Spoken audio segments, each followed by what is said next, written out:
The UC faction quest easily takes up to 6 to 8 hours, and basically this video is a compressed version of it where I just highlighted all the main important parts of the story for the United Colonies faction quest. So if you never plan on actually playing the UC faction quest, you can watch this video through and through and basically get the gist of what it's about and what the whole UC faction quest entails. So I hope you enjoy. It's like a 4-hour movie. You don't have to watch it all, obviously. Watch it in parts. Enjoy yourself. Peace.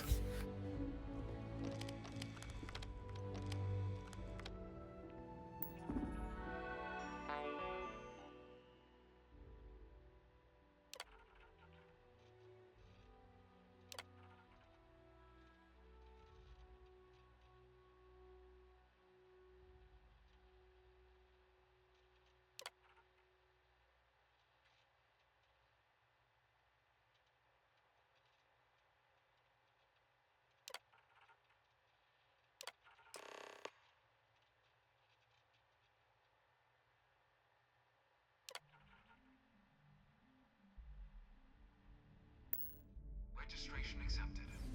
You may now proceed through the historical displays in the orientation hall, or continue on to the examination.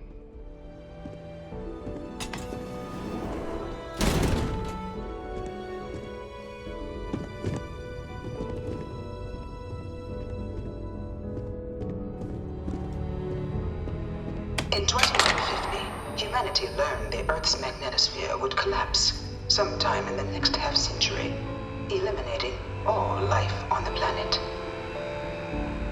Decisive action was required, but the secure transport of an entire civilization would demand a new kind of cooperation, a new kind of courage, and a new kind of union. Thus, in 2159, the United Colonies were formed to make that journey possible. Just 1 year later, the Galileo, the first of many colony ships, touched down here on Jemison, beginning a new era of human history, the age of the United Colonies. The exodus from Earth meant more than just the beginnings of the United Colonies. But still, a tremendous undertaking.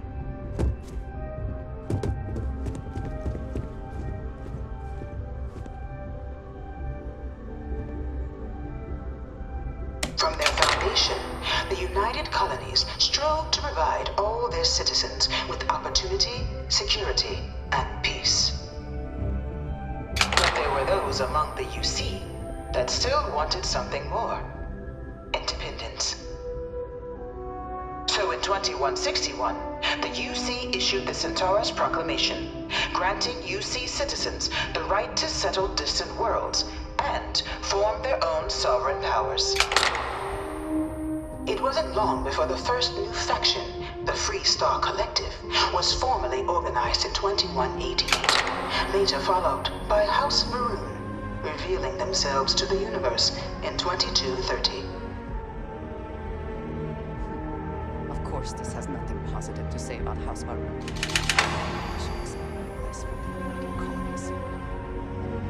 The Freestar Collective was initially founded in 2188, when the citizens of Aquila banded together with the pleasure city of Neon in mutual defense. But in 2194, after the deployment of a UC medical star station in orbit around their world, the citizens of Narion also requested to join the collective. The resulting rise in tensions between the Freestar Collective and UC culminated in the settled system's first intergalactic conflict, the Narion War. Despite a decisive victory by the UC, the colonies permitted the citizens of Narion to join the collective, forming the basis for the fiercely independent union that persists to this day.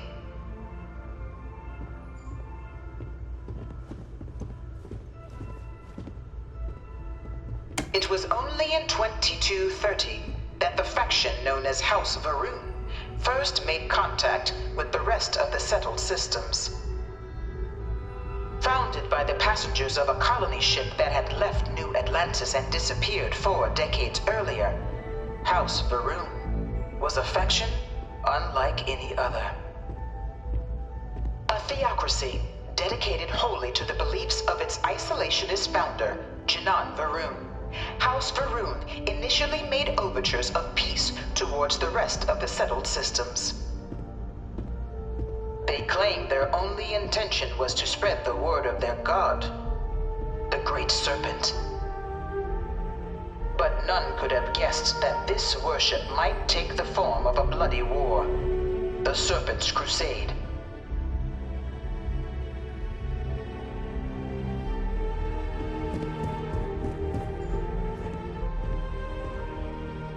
Beginning in 2240, House Va'ruun forces declared all-out war on the rest of human civilization, initiating the Serpent's Crusade.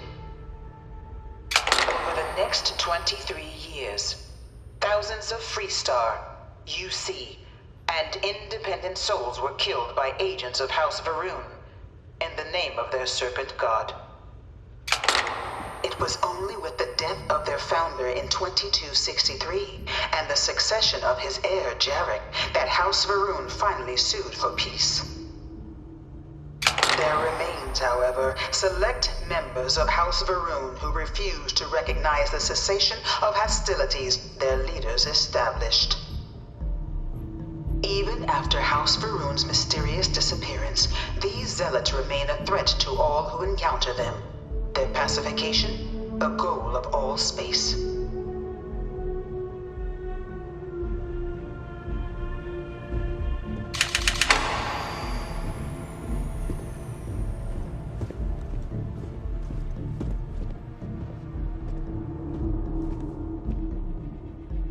Of the many conflicts between the galaxy's factions, none was more brutal than the recent colony war between the UC and the Freestar Collective.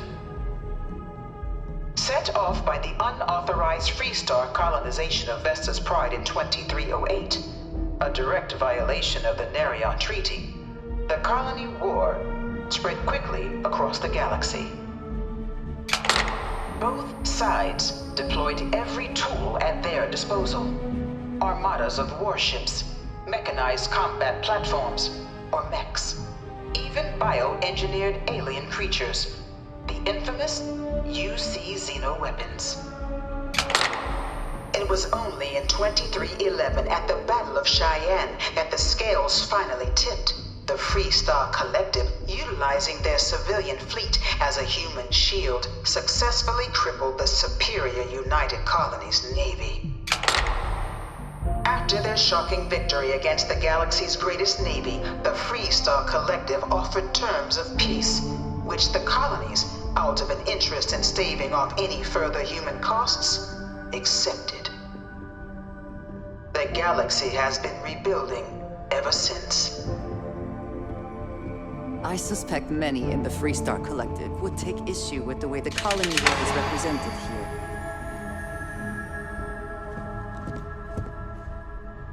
Few settled worlds were left untouched by the colony war.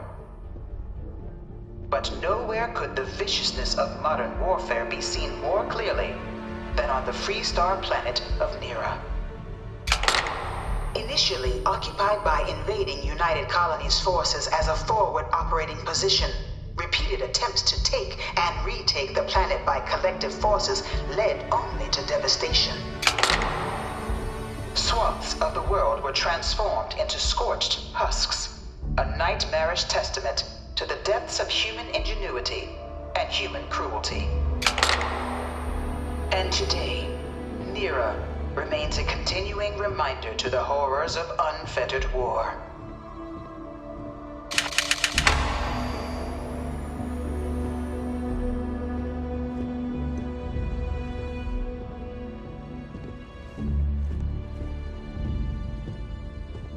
I really hope this is just a phase.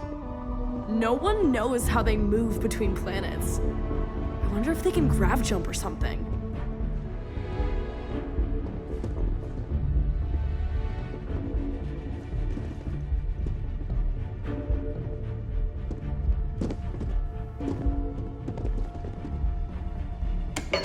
of the Colony War, a different kind of tragedy struck the UC city of Londinian.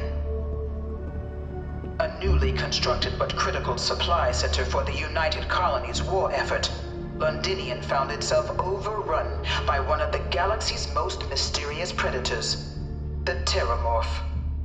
A rare but pervasive threat to all human-settled worlds, Terrormorphs swept over the city, seemingly out of nowhere, on a scale never before seen in recorded history. Valiant efforts by the UC military slowed the onslaught, but the creatures proved unstoppable. Ultimately, the decision was made to destroy the Londinian spaceport, sealing off the city, the outbreak, and its citizenry from the galaxy at large.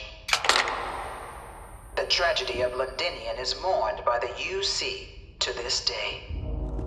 I can't stop staring at it. A real Terrormorph. This thing's like an artist's rendition, right? No animal can be this ugly in real life. You know it was some UC general that condemned Londinian? Gave it over to these things. One of these murals said he was executed after the war. Might have gotten off too lightly. Dad wanted me to apply for the administration track at school, but I'm going to be a xenobiologist. It's science division or nothing.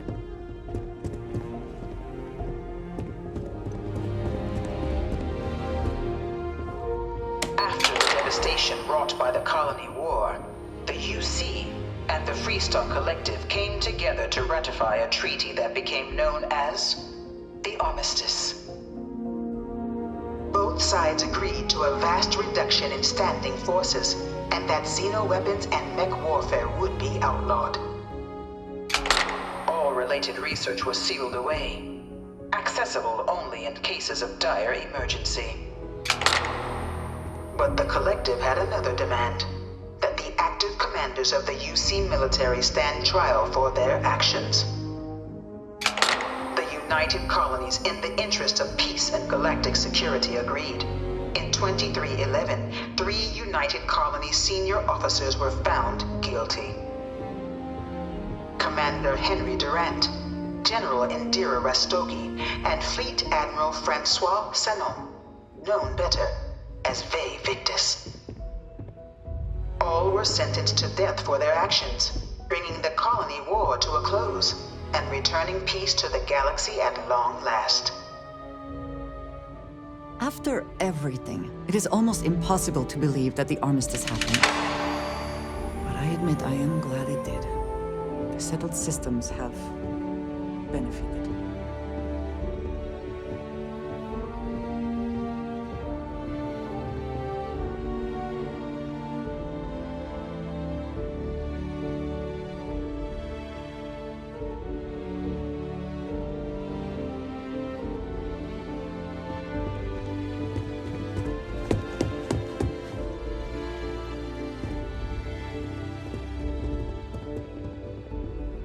It was into this new world that the Vanguard was born. An official branch of the UC Navy, the Vanguard is the United Colonies Volunteer Fleet, serving a myriad of security, logistical, and reconnaissance roles.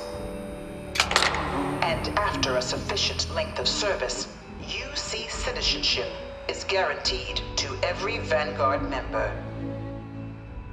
Open to all captains, regardless of origin, the Vanguard is leading the charge to protect and support the citizens of the United Colonies, wherever in the galaxy they may be.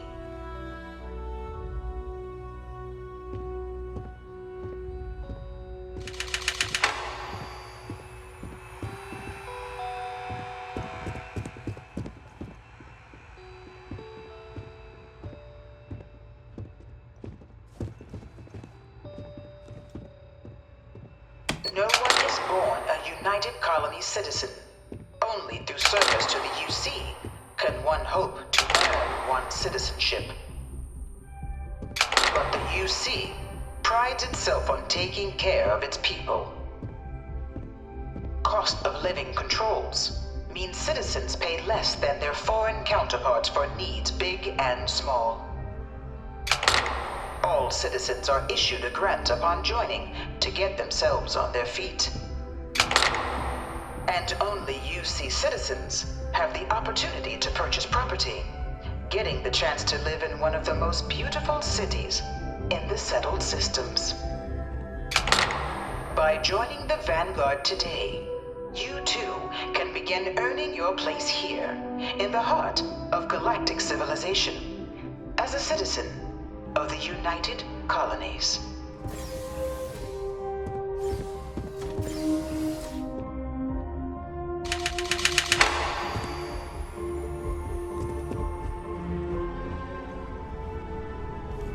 Welcome, applicant, to the piloting simulation chamber. You could not pay me enough to get in one of those things. Initiate your exam. Ah, you must be our new applicant. I'm Proctor Sim. Of course. You'll be running through a high-realism combat flight simulation, engineered by members of the UC science staff, right here in MAST. Your task is to defeat at least 3 tiers of simulated opponents. Accomplish that, and you pass the exam, and can then proceed on to your probationary mission. However, if you defeat more than 3 tiers of enemies, your required enlistment time for citizenship will be reduced, and your enlistment bonus increased. But you're welcome to try as many times as you like before returning to Commander Tuala to proceed on to the next step in your application process. We'll only keep the highest score you manage to achieve in there.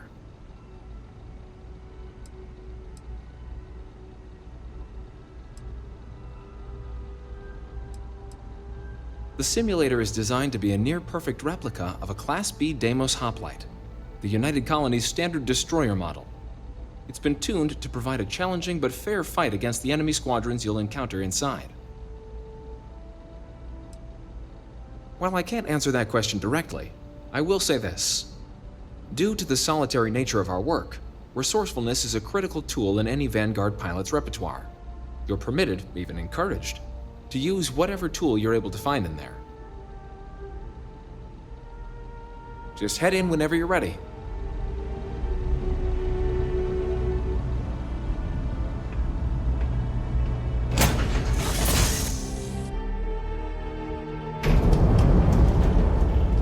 This is the Mark 18 Flight Simulation Chamber applicant, currently in orbit.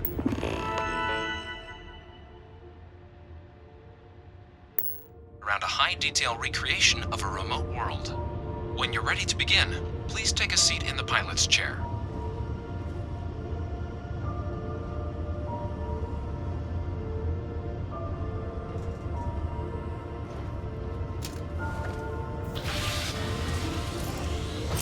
Your exam is simple. Defeat as many tiers of opponents as you can before your ship is disabled. You must defeat at least 3 tiers of opponents to pass the exam. Good hunting, applicant.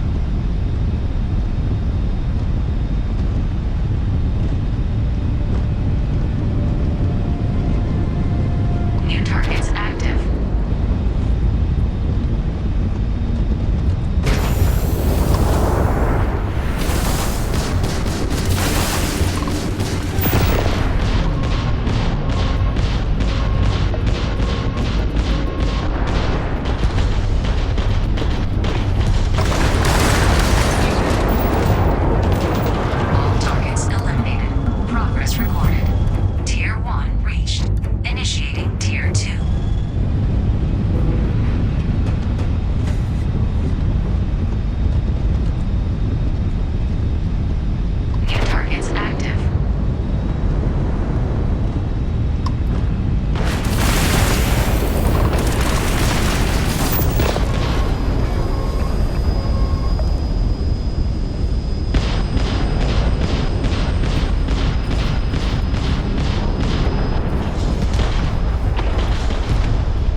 me see.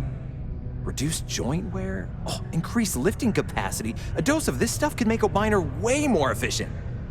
This formula's gotta be worth at least as much as whatever Percival owes. Okay, so here's what you do. Tell Octai and the Trade Authority you found a business proposal that will make miners more efficient, higher yield, synergy, you know, all that business crap. And that you'll trade it to him for clearing Percival's debt. You good at doing pitches and stuff like that?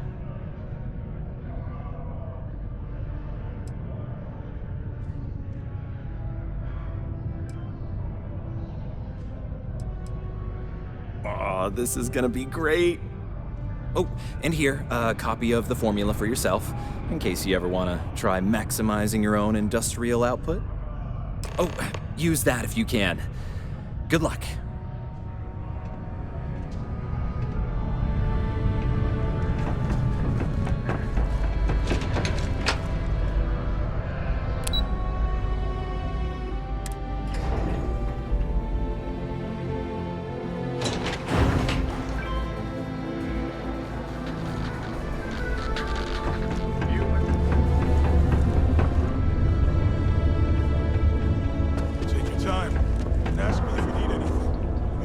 Was there something else?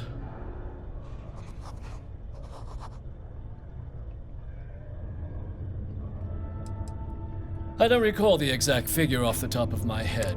If you're feeling charitable...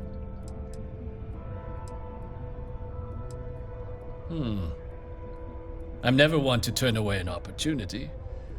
But I'd be curious what you think you've uncovered in the Martian market that others have missed.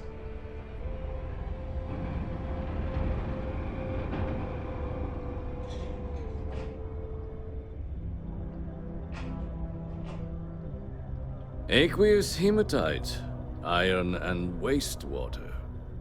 Well, I'm not surprised no one has proposed something like this before. And exactly what does this new drug of yours do?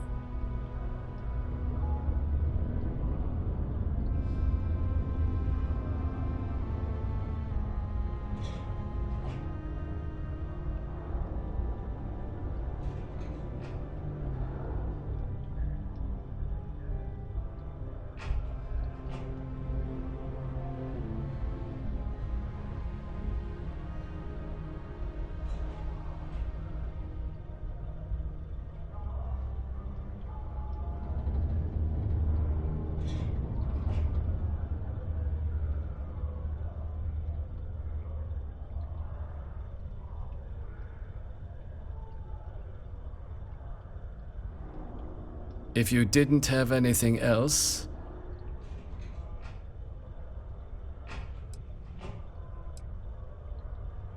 An interesting proposal, if your data pans out. But where's this hematite coming from? The active mines would be too expensive to retool. The deep mines could be an option, but they're full of spacers. Or so I've heard.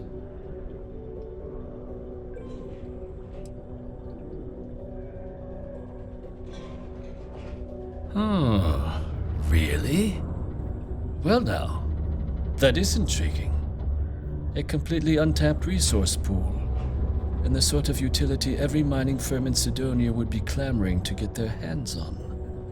We could contract out all the actual lab work, bring on one of the hungrier mining concerns for materials, the licensing fees alone.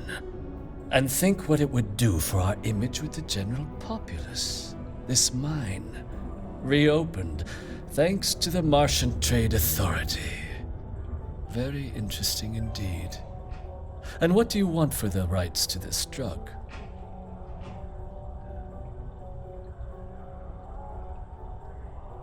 Dr. Walker's dead? That's it?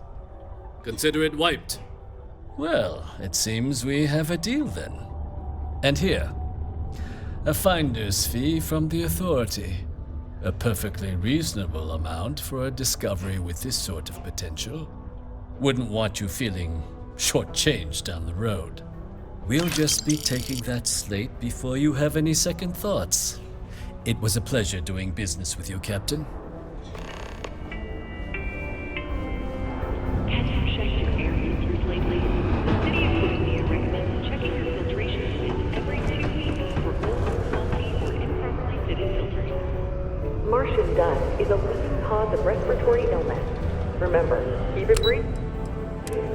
Get wheezy.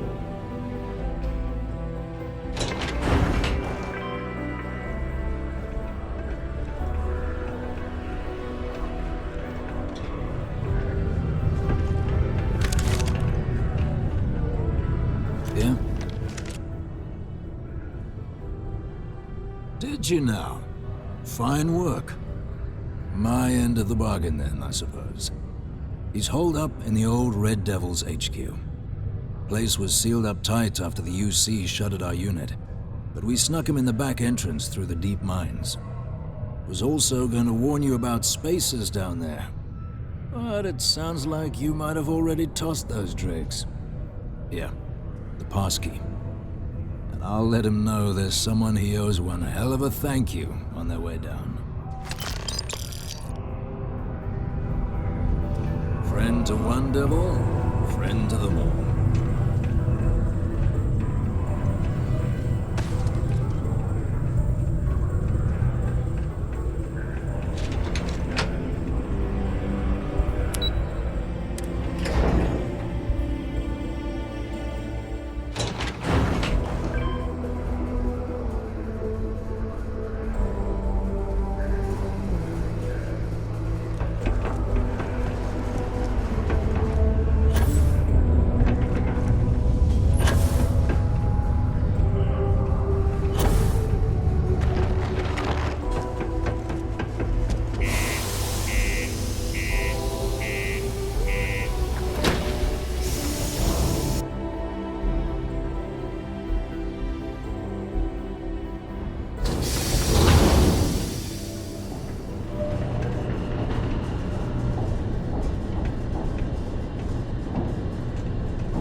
one.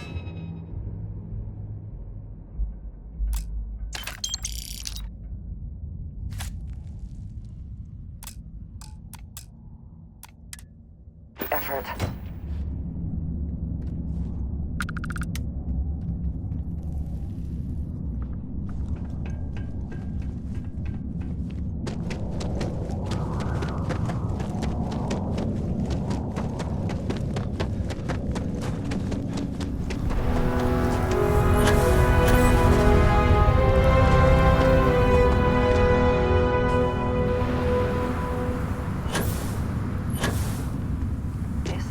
The place. Power is still on, at least partially. Shall we see if anyone is home?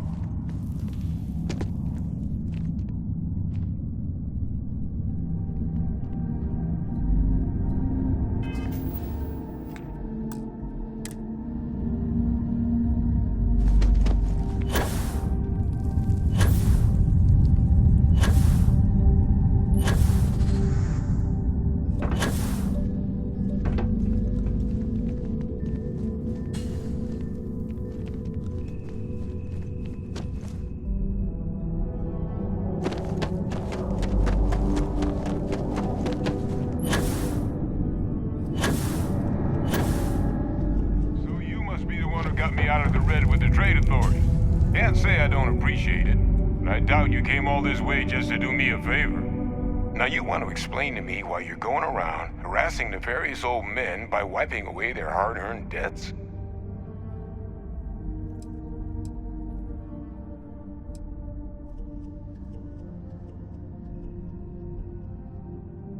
Adrian sent you.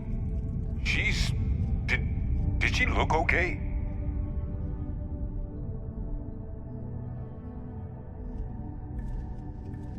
Sounds like Adrian.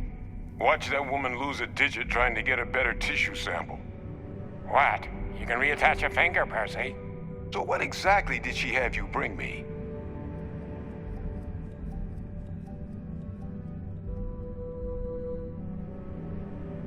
Adrian said that, huh? If she made you come all the way for this... Let's get inside. I need to see these cells.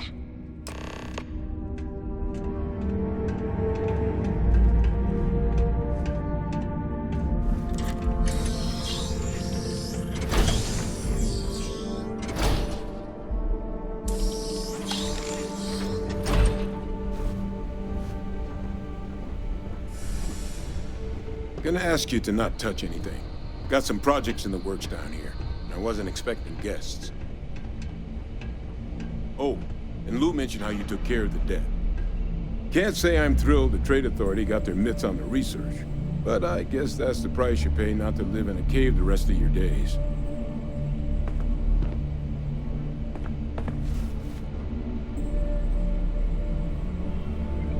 All queued up. Let's gaze into this abyss, shall we? All right, just get those cellular markers tagged.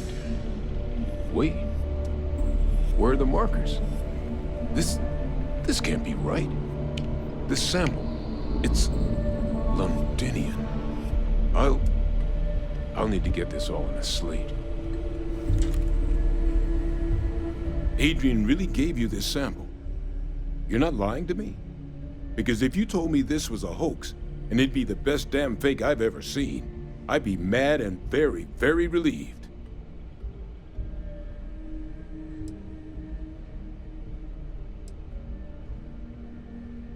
She was disconcertingly correct, trying a little habit of Adrian's. Which is why, if you wanted to have your film crew jump out and yell surprise, I wouldn't be saddened in the least. Can't just humor an old man, huh? This sample, it's got all the indicators of the worst Terrormorph attack in human history. I presume you've heard of Londinian. It was an entire city wiped off the map. The swarms were so bad, they had to blow the spaceport and seal the place off from the galaxy at large. Not a lot of samples made it off the world from the time of the attack, but the ones that did, well, they look just like this one. I didn't detect any of the telltale signatures this specimen ever sat on a ship while it was alive, either. I don't think it was transported to Tal Ceti. This specimen, it grew there, faster than any Terrormorph should. Which means, if we're about to start a new era in human-Terrormorph relations, where big, sudden Londinian-style attacks can happen outside Londinian, that's not gonna end well for humanity. The chances for survival, let alone maintaining any kind of functioning society, would be slim indeed. So, you lugged this bad omen all the way here. You want to tell me what your plans are for it now?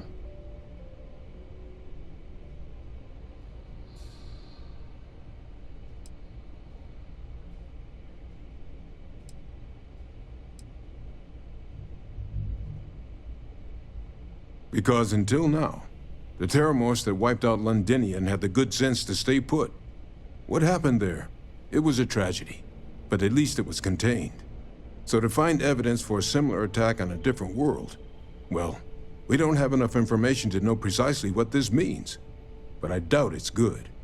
So I'd love to know what it is you're planning from here. The circle, huh? Could use a drink about now. Here, faster if we take the lift to the surface. Not supposed to use it, but given the circumstances, I'm inclined to just ask forgiveness. Let's get going.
Trophy? I suppose not.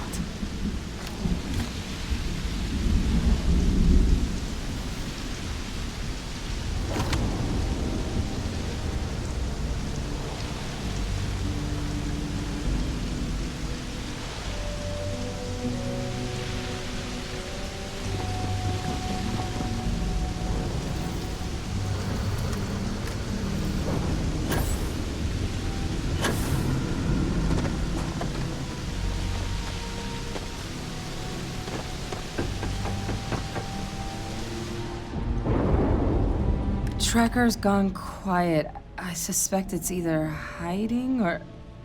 Wait. You did it, didn't you? Heavens above! You just flatlined a Terrormorph!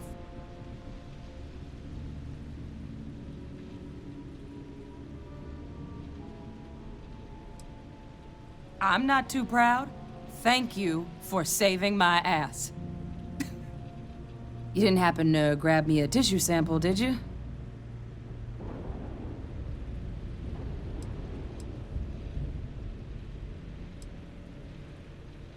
A lot of life gets recorded in our cells. Like, for example, if this Terrormorph's cells have certain radiation or chemical exposures, it could point to it having been transported on a ship. Then, we could start getting some answers about this thing. So, did you manage to nab one? All right. I spotted a microscope downstairs. Let's see if we can't get to the bottom of this.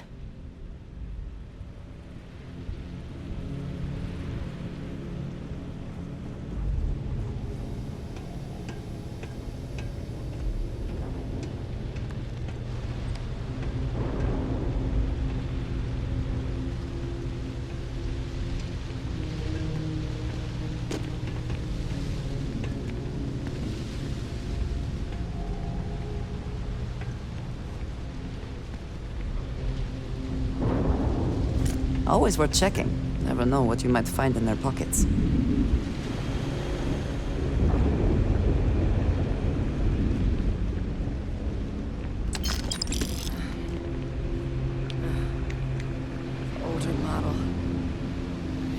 what you can do. Running basic diagnostics? Nothing. Maybe a flag scan? No. Spectrograph. Damn.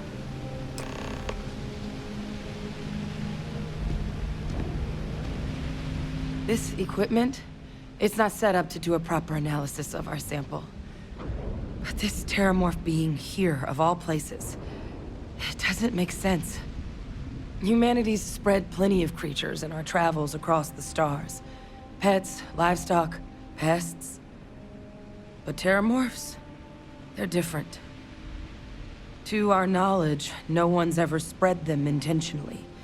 Yet somehow, they follow us. So when humans settle a world, 70 to 100 years later, Terrormorphs tend to just appear. No one knows how or why. Dangerous, but at least predictable. Tau Ceti, though, it's too young to have a native population. It's only been colonized 20 years? But then the other option, that someone captured one of the deadliest predators in the galaxy just to wipe out some settlers minding their own business? That seems awfully implausible. Which means we're either looking at a truly strange murder or a faster type of Terrormorph growth, the results of which could be catastrophic. Terrormorph outbreaks have taken down far bigger colonies than this one.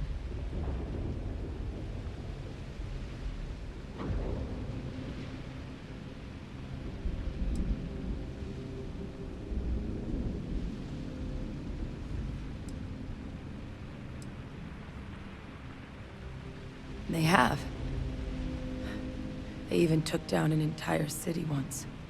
A place called Londinium had to be quarantined due to a massive outbreak during the Colony War. It's the only known loss of that scale, but it's the reason why any change in our relationship with these creatures needs to be taken very seriously.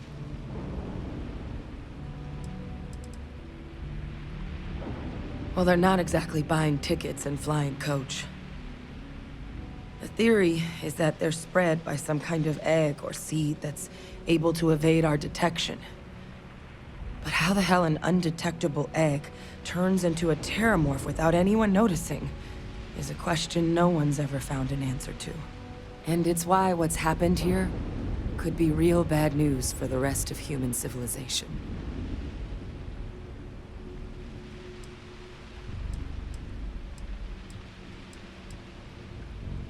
You're right. We just need more information first. Time was, I had access to one of the best repositories of Terrormorph research in the galaxy. Seems a natural place to start looking, if I can figure how to access it.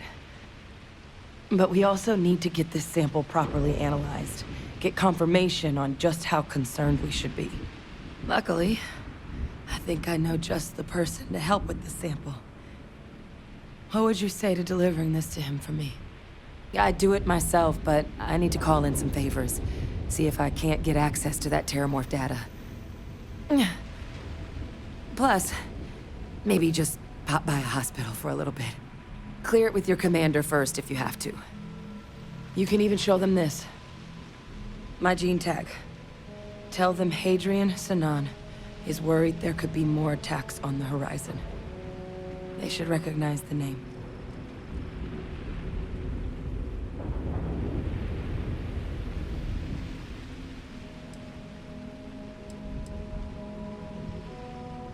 I was.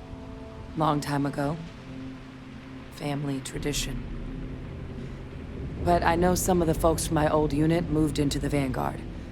A couple even owe me favors. If I'm lucky, your commander is one of them.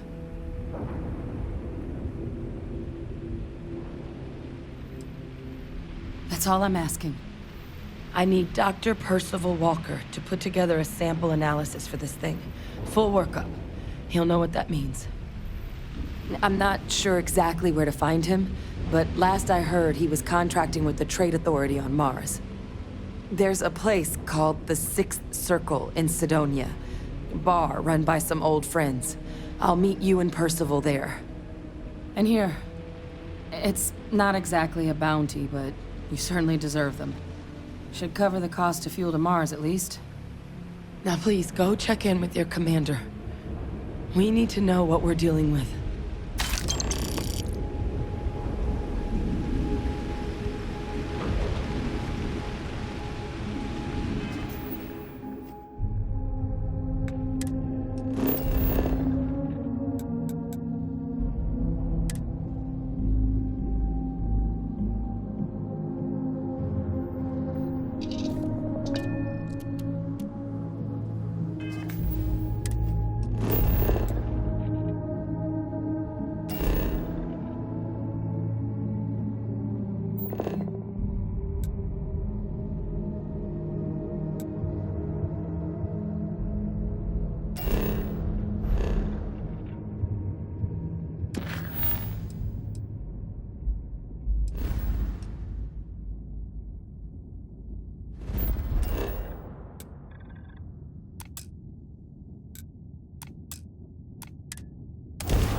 Look who's back. All set with that probationary mission? We can do your debrief and formally welcome you into the Vanguard whenever you're ready.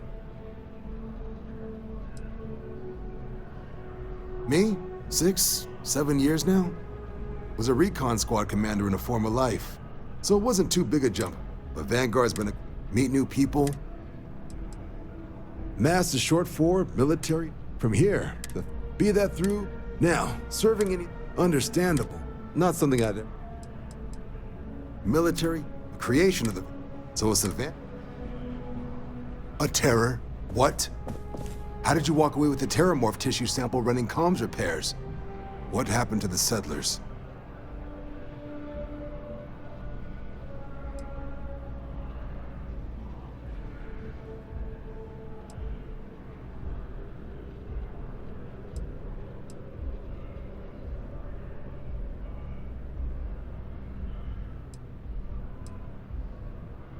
You killed a Terrormorph on your first mission.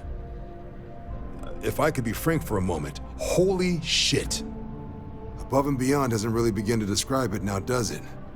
Earned yourself some serious hazard pay on this one. But, if none of the settlers made it, who's got you delivering this sample?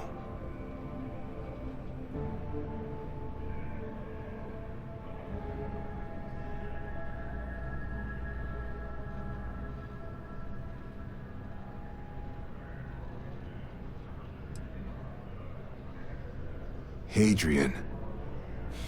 Sanan. I know that name. Let me check the database. Huh. A lot of this data's been classified. Here we go. Service record. Wow. That's a lot of commendations. Seems like she served with distinction as co-head of a UC Xenoweapons division. Faced tribunal at the end of the Colony War. And was dismissed from duty. Guess that's why I'd heard the name before. If she's former Xeno warfare, though, well, can at least be sure she knows her aliens.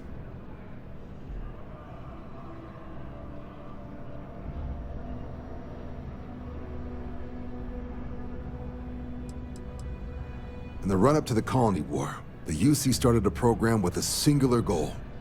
Find the deadliest, most terrifying aliens in the galaxy, and have them fight on the side of the UC. Never saw any of the deployments myself, but the program was clearly enough of a success that when the war came to an end 20 years ago, Both sides agreed to have the practice banned, at which point, I presume, this tribunal decided to cut Sinan loose.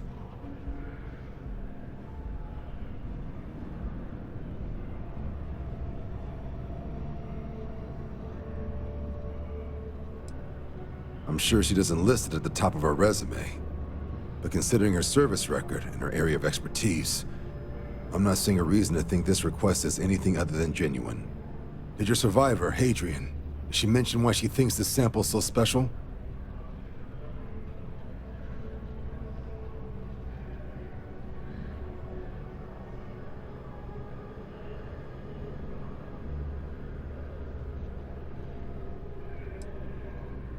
She thinks there could be more of these?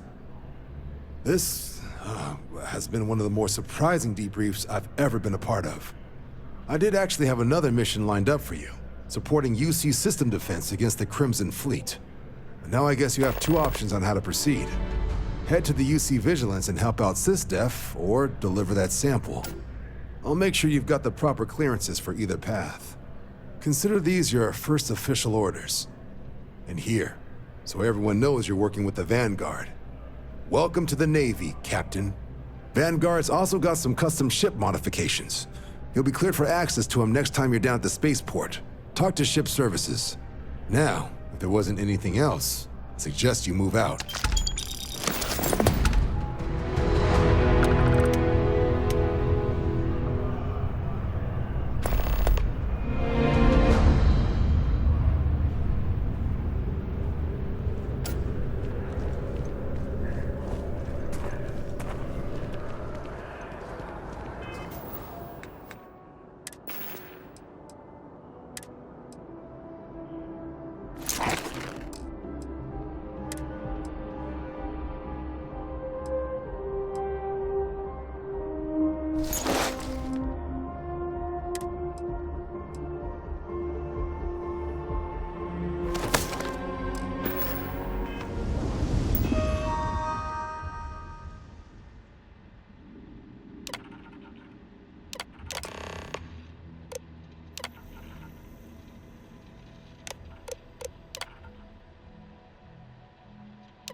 Connection restored.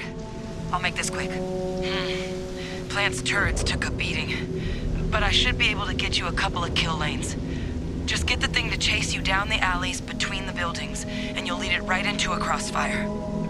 Hello. I wish I'd found this earlier. Those sensors around the facility? Part of a livestock tracking system. Should let you keep tabs on how close the Terrormorph is.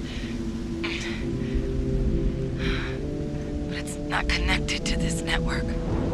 There should be a terminal in the adjoining room. Tune it to 183.5.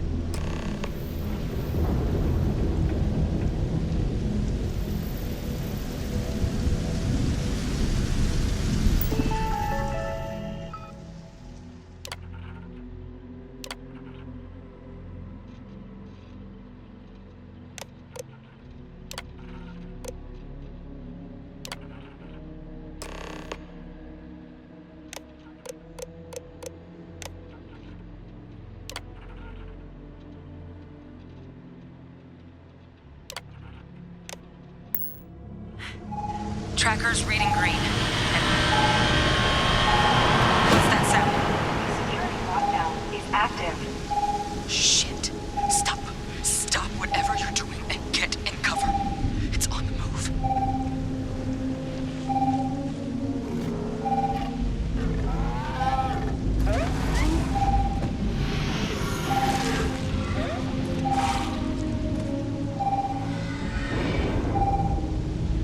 Look, I wouldn't engage directly if you can avoid it. The kill lanes. They're set up but need power. There's breakers on each of the buildings you can throw to get them live. Once they're online, lead the Terrormorph towards the lights and watch the fireworks. Give it hell, Vanguard.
should move on. There's nothing worth taking. It seems unusually quiet here. That is rarely a good sign.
This does not look to have been motivated by theft. That may make it worse.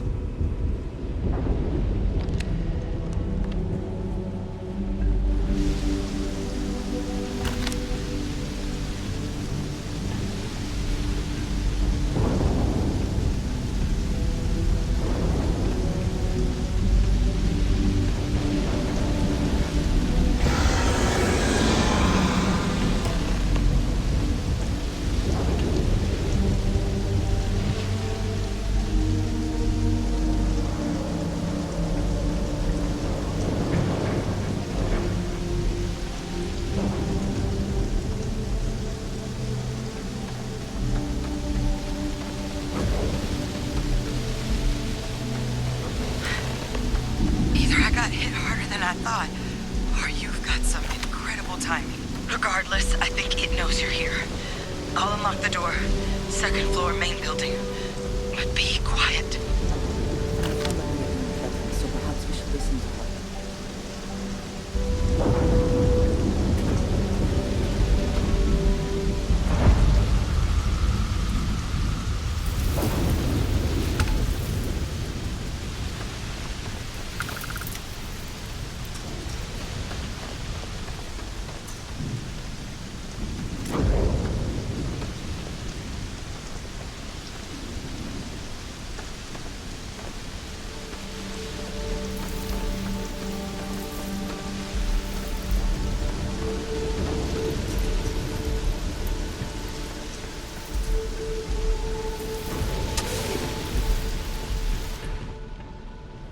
What do we got here? It's too clean to be one of the settlers. Or a pirate. UC on patrol, maybe? Yeah, make my day if you said you were a shock trooper out for a stroll.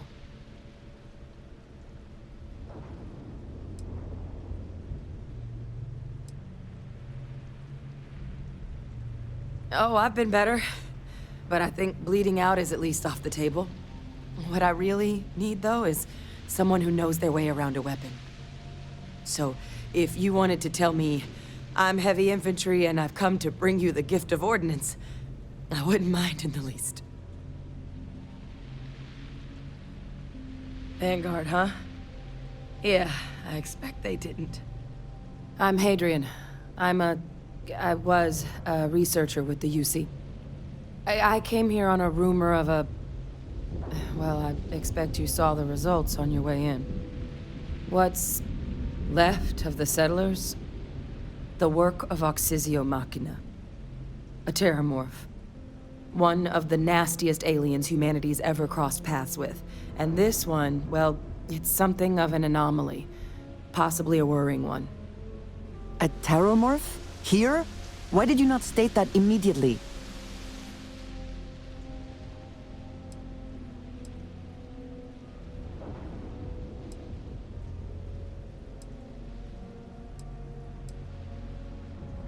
They are death made manifest. Suppose that's a pretty good summary. Among apex predators, they're the pinnacle. Resilient, agile, smart, and their mental prowess only increases with age. Some can even dominate the minds of weaker species, keeping them as pets, livestock, or toys. They're creatures without peer.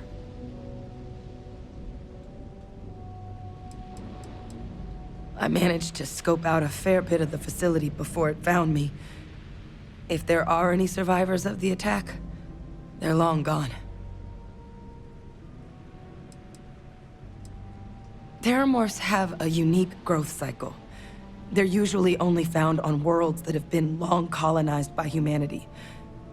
But Tao said he's too young to have one. Yet here it is. I came looking for an explanation and found all this.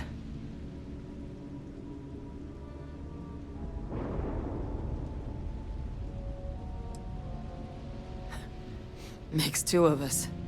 But this creature, I need to understand what it's doing here. To do that requires a tissue sample from it, and to get a sample, I need its corpse.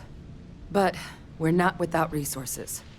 This plant, it's got an automated security system. Though getting things online, as I've discovered, is not a one-person job. The admin terminal in this building needs its connection reset. And to do that, someone has to get to the security outpost. Across the compound. Not a far walk, but a risky one. You think you might be willing to lend me a hand?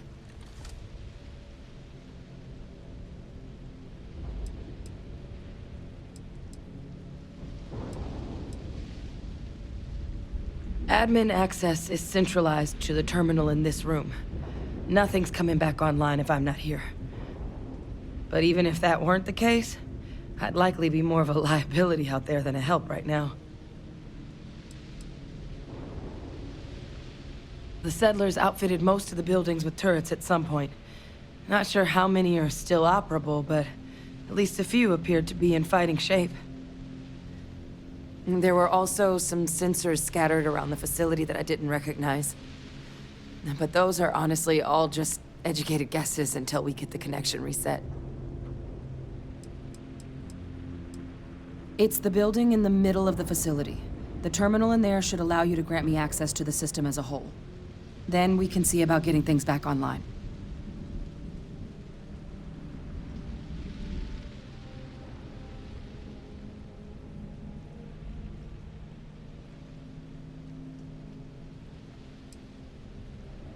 Look, I wouldn't be asking if I thought there was any chance I could handle it by myself. But there's no way I'm getting these defenses live on my own. And I have to get to the bottom of what happened here. Good. Once I see the connection reset, I'll get things underway on my end. Take care of yourself out there. And make sure you leave enough of that thing for us to get a sample.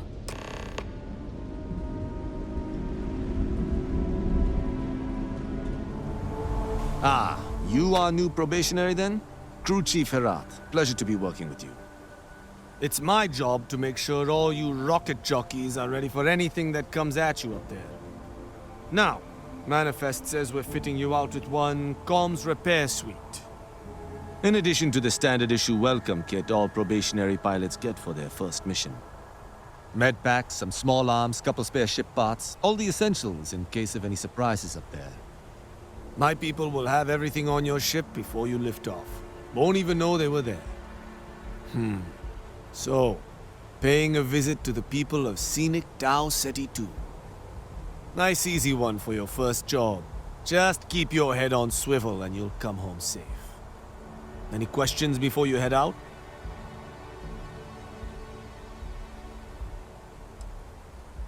I honestly didn't realize it had people living on it until we got your recorder. Report they gave us seemed clean. No known hostile outposts. But I wouldn't say that's permission to let your guard down.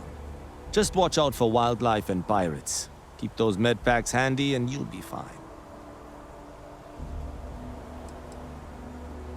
Nothing too dangerous, if that's your concern. The repair suite's mostly just wiring and circuit boards. The welcome kit has some goodies in there I wouldn't leave sitting around when company comes to visit. But it's nothing some proper storage can't make safe. Then I won't keep you. Make us look good out there, recruit. Love lobby, offices, or conference room. That means I wonder how many times one side or the other has threatened to close this embassy down over the years. As in more than one? All that security, and they still can't protect their own spaceport. The UC never fails to disappoint. I just wish I hadn't received the news from an SSNN broadcast. We have a strategic advantage to maintain, Mr. Long. Of course, ma'am. I'll make sure it doesn't happen again. Excuse me. Are you supposed to be in here? You're allowed 3 places. Conference room, lobby, or the ambassador's office. I'm sorry. Do you have an appointment? There's going to be problems.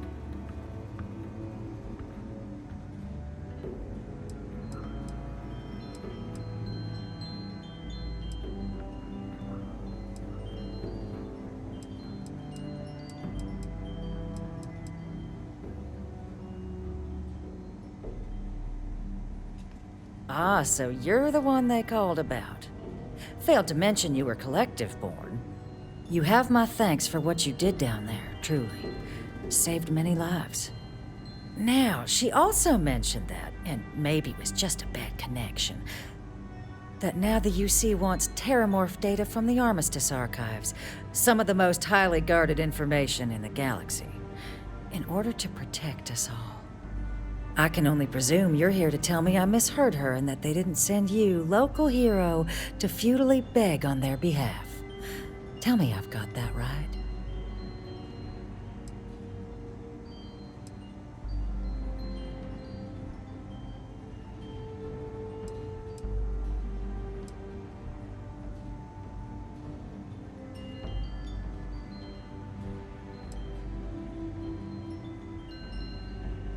Oh, stop. You're embarrassing yourself.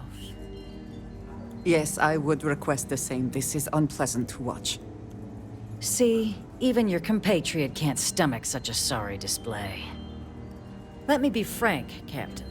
The answer is no. That information is there because it is dangerous. I will not be the one responsible for its release. Now, why don't you quit wasting my time and yours, and go?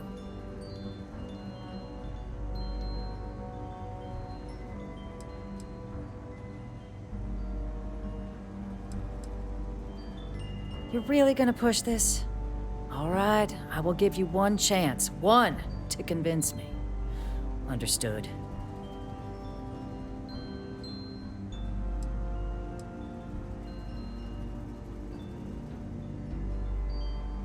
I'm listening.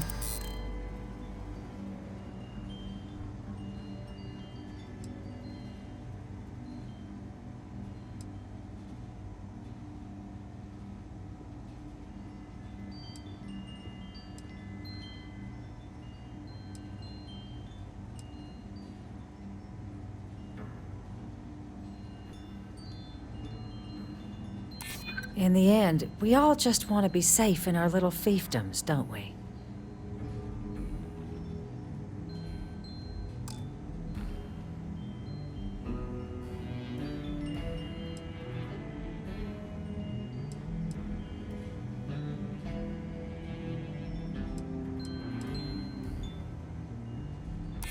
You know that for sure. That is interesting.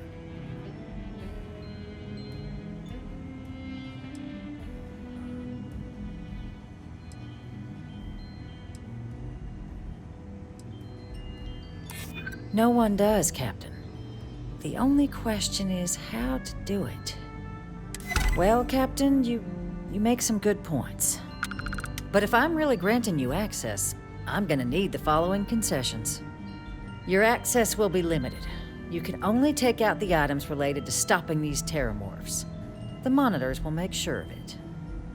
You go in once, you get everything you need on your trip, and never again. And all research done with the data will be monitored.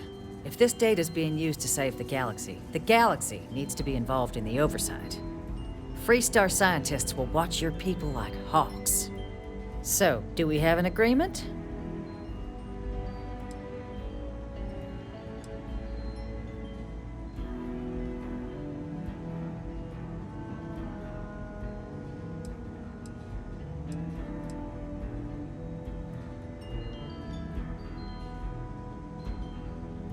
Well then, I guess you better get a move on.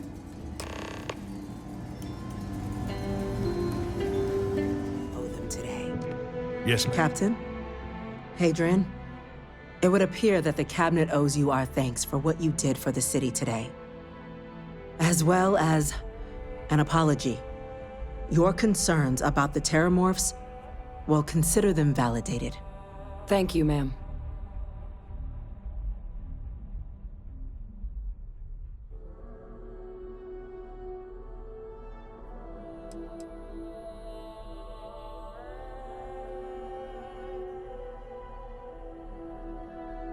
I had some ideas on that front, Captain, but we'll get to that.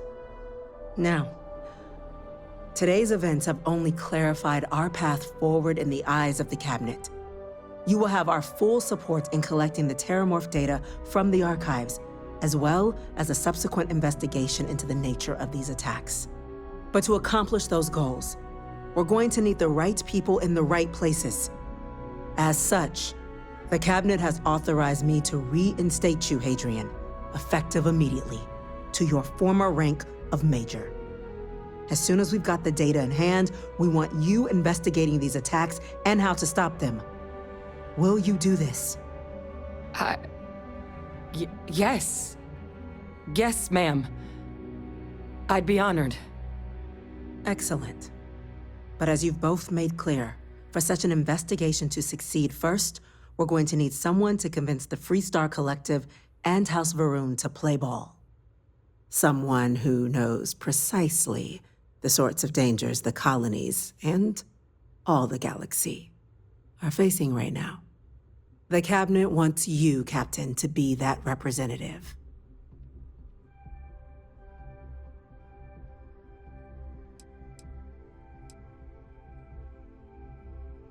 The Cabinet wants progress, and wants it quickly. You're already far more... There's also no diplomat alive that can claim they helped keep a cadre of Terrormorphs off the embassy doorsteps. The Cabinet was unanimous. They want you.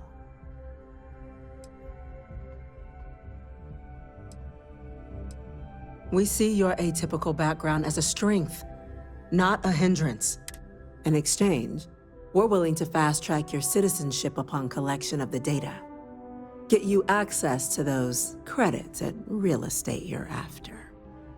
So, will you help us?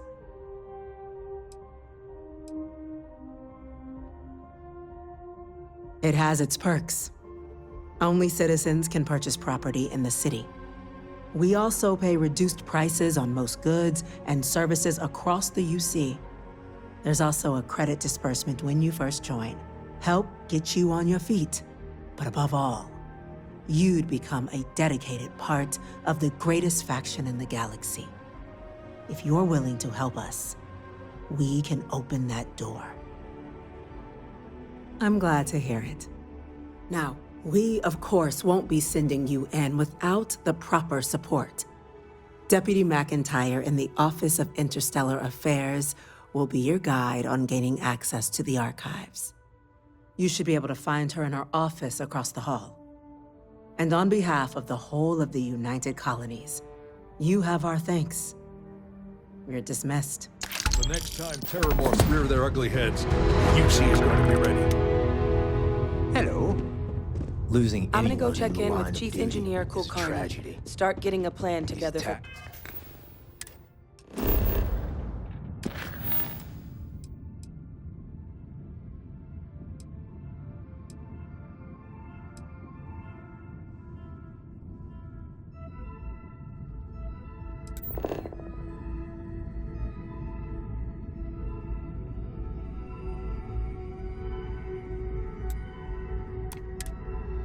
It can't happen again. I asked my boss what they're doing. Have you seen these orders? A Vanguard captain. You... Yes, sir. I'll make sure they get what they require.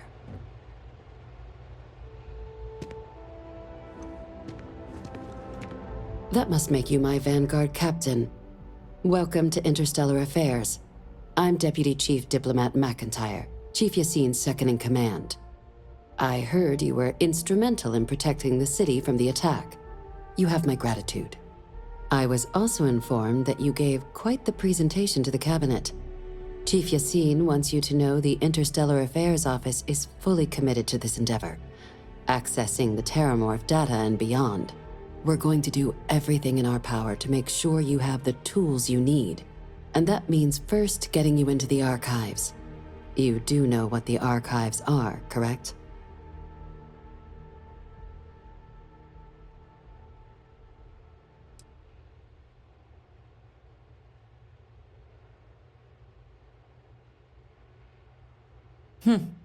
Someone paid attention in current events. So, then you also know that it was originally managed by the 3 major galactic players. Access to the archives is only granted in cases of dire emergency, and requires a one-time use code from each of the 3 armistice signatories.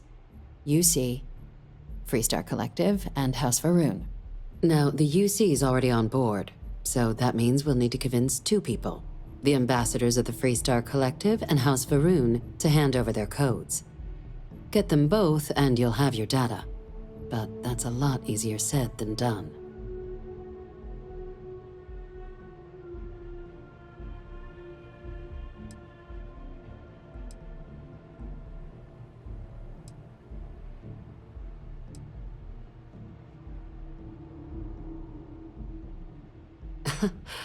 It won't be. Both ambassadors have reasons they won't, or can't, work with us. Now, I'll provide guidance on how we believe you can acquire each code, but ultimately, it'll be up to you to get them both to cooperate. And I do mean cooperate. Threats and violence are off the table here. Though that doesn't mean we can't get creative. But it does mean we need to get you up to speed on who you're dealing with. Who do you want to start with? Ambassador Radcliffe of Freestar, or Ambassador Balmore of House Varun? The good Ambassador Radcliffe. She's a veteran of the Colony War, and her only goal in life is to make ours miserable. It sounds as though I will enjoy this. Now, officially, our office is suggesting you try and negotiate with her. Use your experiences as a member of the military and with the threat we're facing to convince her to lend her support. And who knows? Maybe that'll work. Stranger things have happened. But my suspicion is we're going to have to rely on other tools to get her code.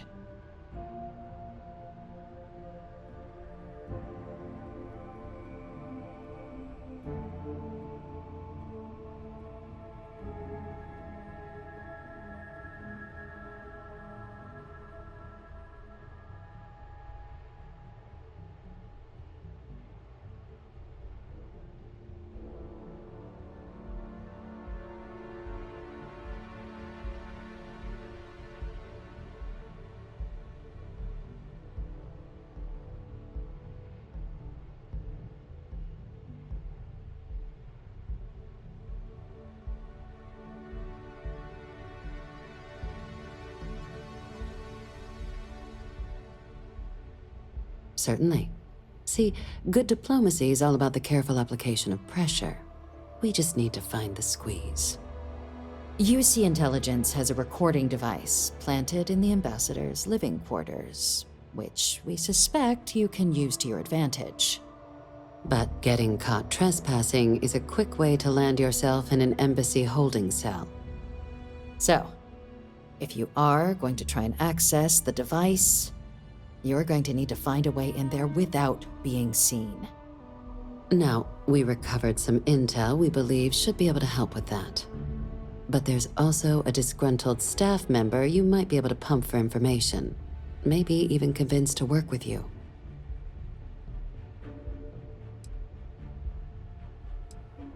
Name's Cameron Long.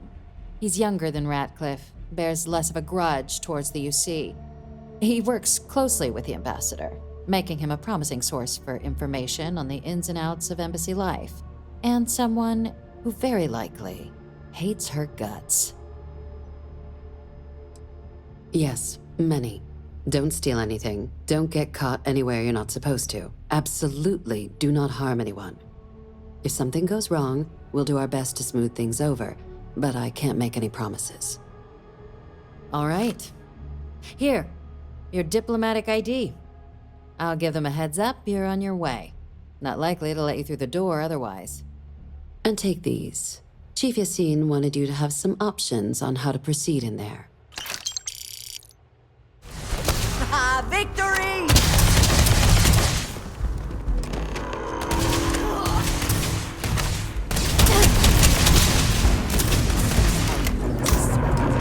We were destined to succeed.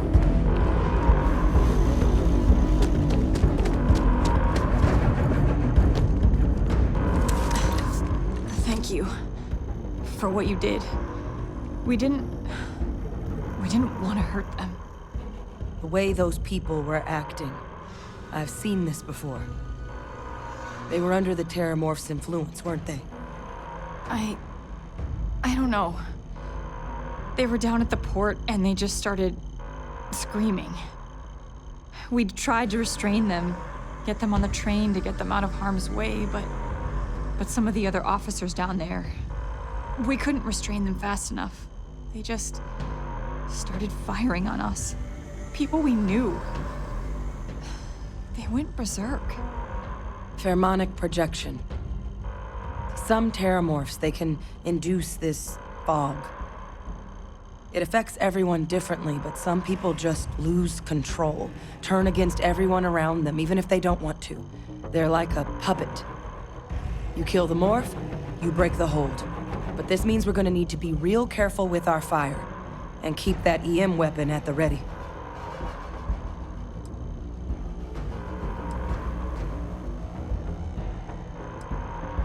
I honestly was just wondering the same thing. But no, you don't need to worry about me. I've had a Terrormorph try it on me before. I'm not susceptible.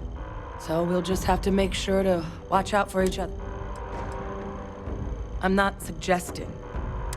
The result of the projection, though, can vary wildly, and some lose control altogether. Those cases, you'll either need to knock them out with EM fire, or free them by killing the Terrormorph. Let's do it. Nat's unlocked. Please, do what you can to help them.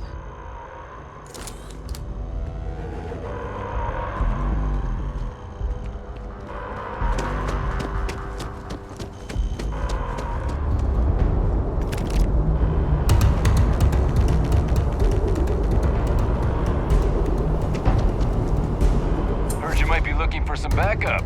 You say the word, we're out there on your 6. You two have any experience with Terrormorphs before? Only the brief they just gave on the way here, but we know how to handle pressure. Surviving a full-on mental assault isn't the same as keeping your cool in a firefight. Might make you more liability than asset. We're not UC security. You don't need to worry about us.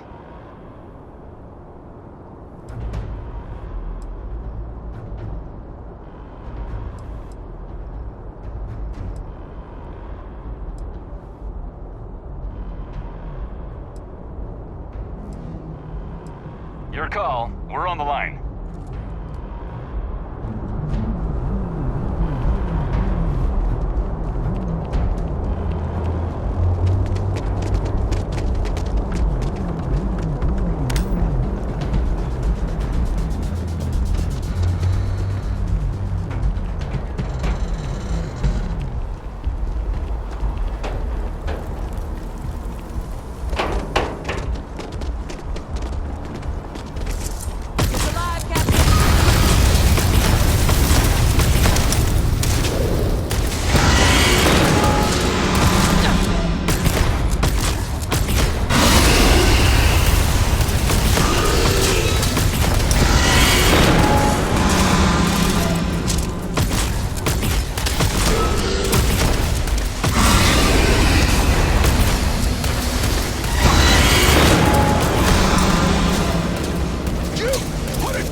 Ah, welcome.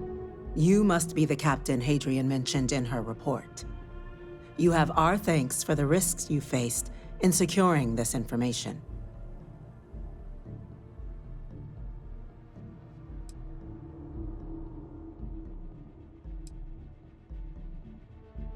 Oh, I'm sure she did. Yes, well, precisely how urgent is what I hope we'll determine here today.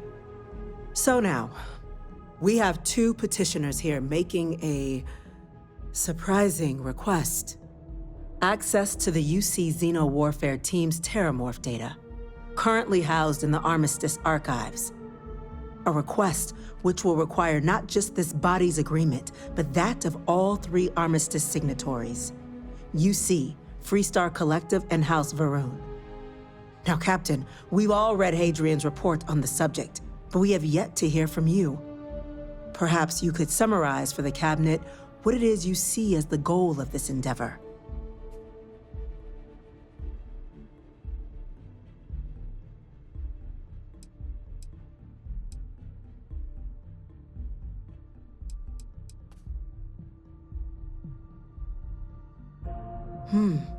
That is something to consider. Though we also have to take into account the nature of the data you require. Madam President, I object to the very premise of this meeting. While no one would argue that what happened on Tau Ceti was anything less than a tragedy, Terrormorph attacks are not some sudden new threat on the horizon. They've been happening for generations. To demand we hand over banned archival knowledge and possibly upset the balance of galactic diplomacy because of a single attack seems at best panic. And at worst, a power grab by the daughter of a bloodthirsty warmonger and her associates. I would remind the chief diplomat who he's speaking to. If it's my father you're looking to address, you're welcome to consult a medium. I would also ask, how many deaths the Cabinet requires to act? 50? 50,000? Because if tragedies like Tau Ceti are just prelude to more attacks, I have no doubt you'll get the body count you require. Let's keep this civil, shall we? And while there should be no doubt the preservation of life stands paramount among this body's duties, Chief Yassine has a point. Will a single attack, however troubling, be sufficient to convince the other factions to grant us access to what they no doubt consider weapon data? I don't think it's enough. Perhaps you can help, Captain. As the one who actually collected the sample in question, did this Terrormorph seem at all alarming to you?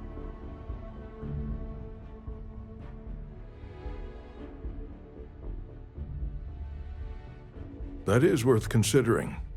This attack took place on an almost completely uninhabited world. The casualties were minimal as a result. But if there's another attack, will we be so lucky? Yes, a fine point, Admiral. So then, Captain, given the discussion now and the information you've been privy to thus far, if you were in our position, would you grant the request made to open the archives?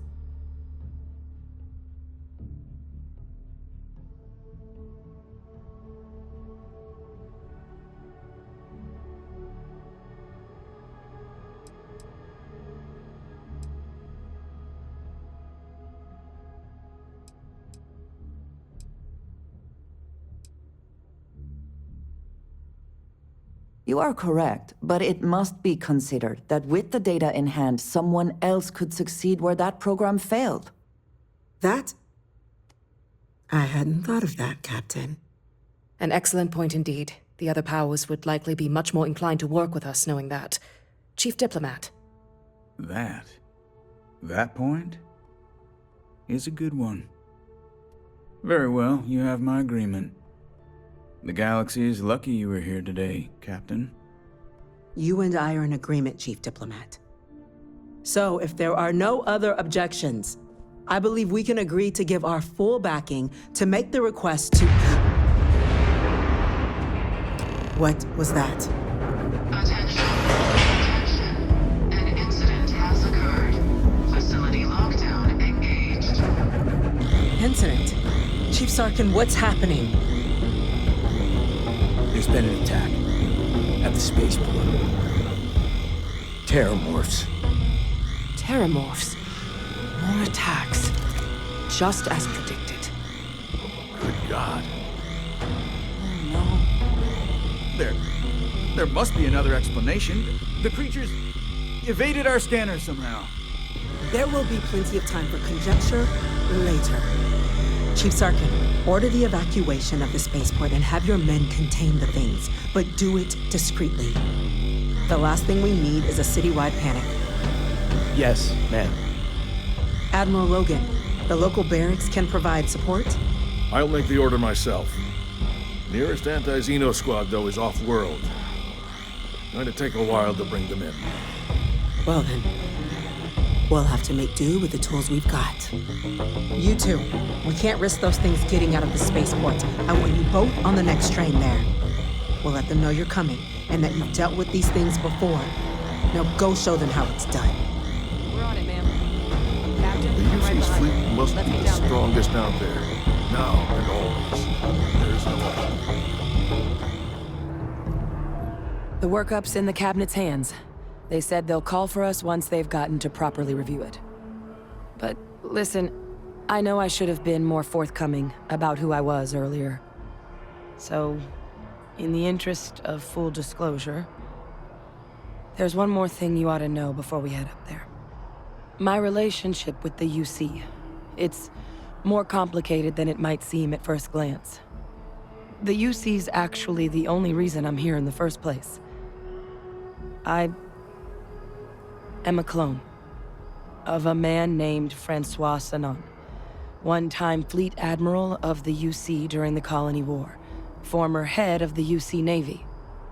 They called him Ve Victus, woe to the defeated, in Old Earth Latin, a title he earned.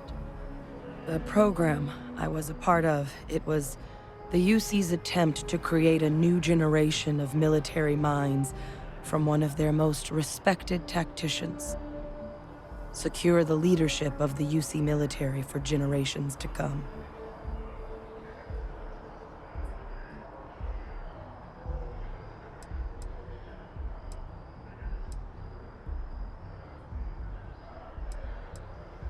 He would have happily told you he was one of the greats. Ultimately, though, it didn't matter. The man I was cloned from, my father, was executed for acts he committed during the war. The man caused a lot of death, on both sides. Freestar Collective and UC. Military and civilians. And the things he did, well, they're a part of the reason the UC and Freestar Collective aren't really on great terms to this day. So my involvement, it could be another obstacle they throw at us up there. I just wanted you to be forewarned.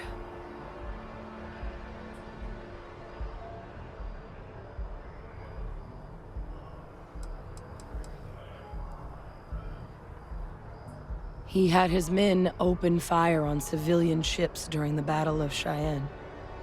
A battle that he ultimately ended up losing anyway, devastating the UC fleet and bringing the Colony War to an ugly end for the UC. But he's also the one who ordered the bombing of the Londinian spaceport during their outbreak, condemning countless lives. Both sides agreed the settled systems would be better without him.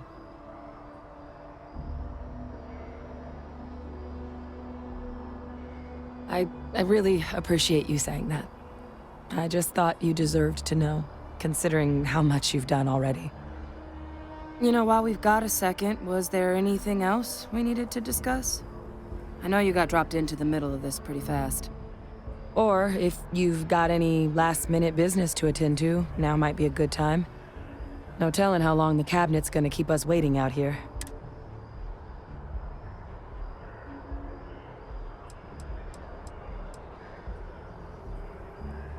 That's actually a souvenir from my time on Mars.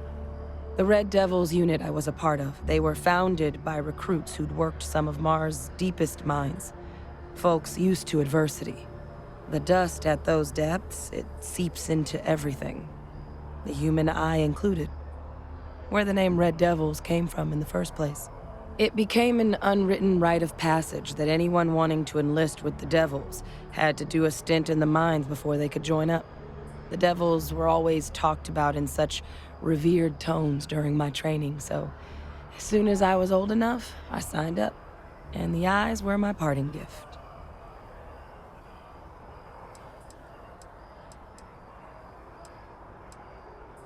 Well, thinking about it more, I suspect there'd be value in sharing the fact that the Terrormorph project was, well, a failure. There's no need to be afraid of this data being weaponized. Knowing that should calm some of the Cabinet's fears and make it easier for us to dispel any suspicions the other factions might have about our intentions. I mean, we never spent a lot of time together. He was too busy being Fleet Admiral to deal with kids. I was raised by a pair of Guardians instead. Until his defeat during the Colony War, though, he was known as an extremely effective commander. Savvy, perceptive. That mind opened a lot of doors for him. And for me, too. But Ve Victus, for all his ability, was heartless. Ruthless to a fault. In the end, that's what cost him his life. Eye strain from the amount of reading I've got on the horizon if we succeed. The Terrormorph project never went anywhere. It couldn't. They're deadly creatures, but they aren't xenoweapons. The Cabinet not opening the archives is probably a bigger risk than them handing over the files. That data itself isn't dangerous, which probably wouldn't be a bad point for us to bring up, should the opportunity arise. Then I guess it's just a matter of... The Cabinet meeting is about to begin. All parties, please proceed to the... God, look at you. You're an old man now. You're no hassling yourself anymore, Major. Our friend here showed me your sample. Suffice it to say... Not here. Let's talk somewhere more private. Lou said we could use the back.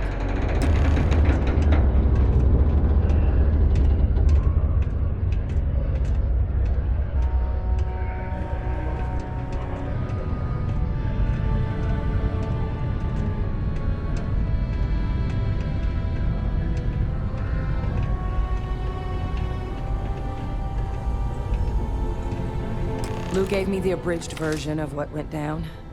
Yeah, I can't thank you enough for taking care of all that. Makes two of us. I hope it ultimately didn't end up being too much trouble.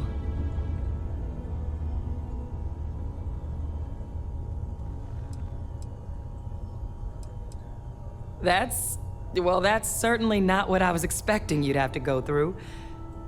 But thank you. I'm just glad you both came through intact. So, were you two able to get that workup together? Got it right here. That sample? It's an exact match for the ones from Londinian. Londinian. That's exactly what I was afraid of. Not thrilled to be the bearer of that kind of news. That's for damn sure. So tell me you've got some kind of plan for that workup. Well, right now, we've got more questions than answers. So I've been trying to figure out what it's gonna take to access our old Terrormorph data. Good place to start. What'd you find? It's in the archives. The Armistice archives? Doesn't that mean we'd be dealing with the Cabinet? And the Freestar Collective?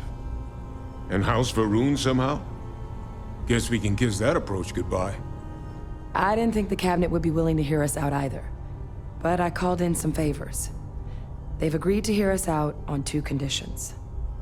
One, they want to see this analysis you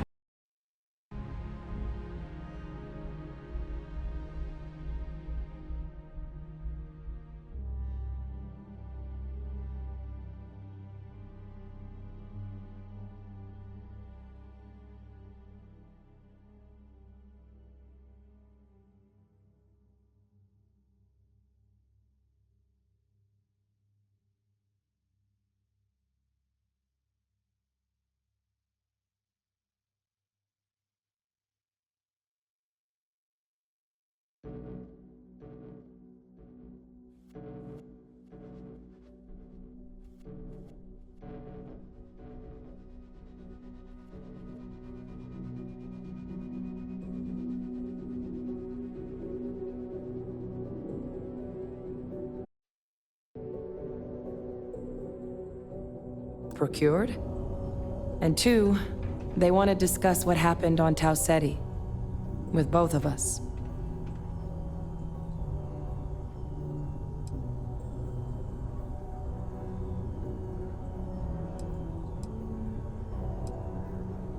The Cabinet's the UC's highest governing body.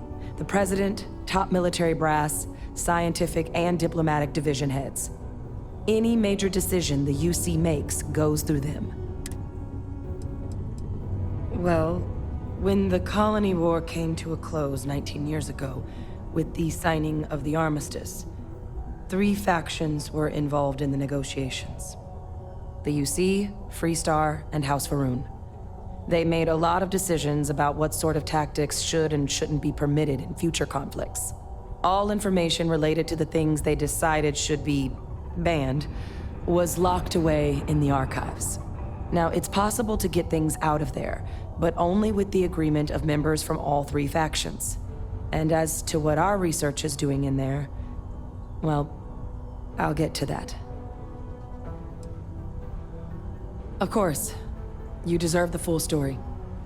Percival and I, we're not just researchers. We were military scientists, ran a division of the UC together that deployed aliens on the battlefield as weapons. Place I was hiding out. That was our unit's home base. After some early fits and starts at other facilities, the place eventually became the heart of UC xeno-warfare. A practice that's been banned ever since the armistice went into effect almost 20 years ago. And the UC military cut us loose for what we'd done.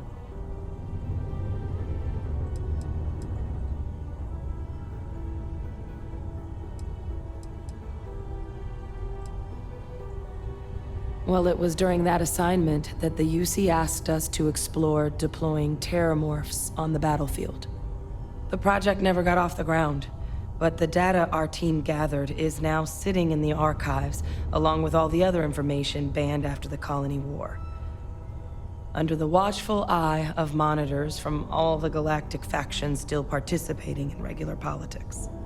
But if we can convince the Cabinet to help us access that data, it'll give us the tools we need to decipher what exactly this sample might mean.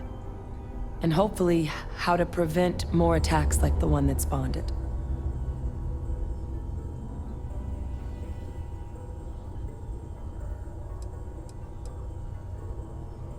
I mean, I hope they will, given the evidence we've acquired. But getting the Freestar Collective and House Va'ruun on our side, that won't be easy. Since neither group is exactly on great terms with the UC at the moment, for various reasons. Exactly. It's going to mean negotiations and deals and plenty of diplomatic legwork to see this through.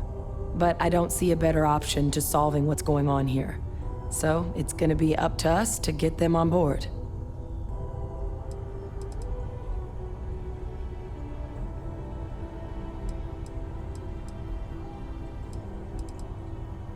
Because the Terrormorph project was doomed from the start. Terrormorphs are too mean, too smart, too hungry to be used in combat. Trust us, we tried. The data that's in the archives, it's historical write-ups, anatomical notation, food chain analyses. I doubt they would have even classified it if it didn't have a xeno-warfare logo on it. You have my word. It's not a threat.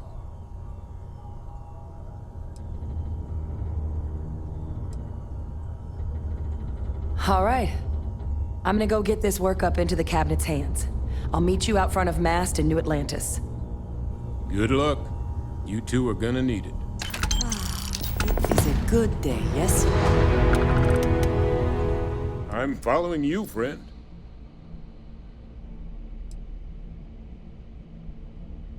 It's certainly not good.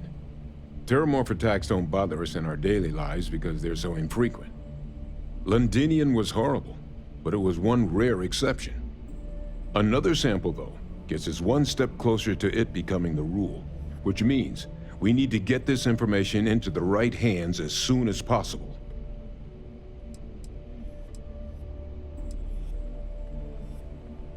The ultimate sin. I cut him out of a deal. Medicine can get tight on Mars, Mining's plenty dangerous. So I cooked up some meds on the side for an old friend who was running low. Well, that friend told her friends, and before I knew it, I'd become Mars' go-to black market pharmacist. Trade Authority eventually found out and wanted a piece of everything I sold, and then some. It was at that point I decided to take my leave of absence. That's right. UC shuttered it after the war, but I just happened to remember the access codes. Figured no one else was using it. Plus, I knew the security was good enough that the Trade Authority couldn't just come waltzing in the door even if they figured out where I was. So, I set up shop. Lou hooked me up with some supplies when I first came down. Damn good thing he did, too, since once those spacers moved in, I was on my own until you showed. Someone spilled the beans, huh? Yeah, Hadrian and I. We're both former Xeno warfare, but it's been almost 20 years since the UC cut us loose. Since then, well, I've just been trying to make ends meet, picking up jobs as a lab tech, a physician, a vet. Not a lot of folks excited to hire someone with a past like mine. Which is why, when the Trade Authority offered to bring me on as a consultant, I leapt at the chance. Guess I should have spent a little more time on that fine print. Someone spilled the beans. Yeah, since then, which is why... Citizen of the United Colonies?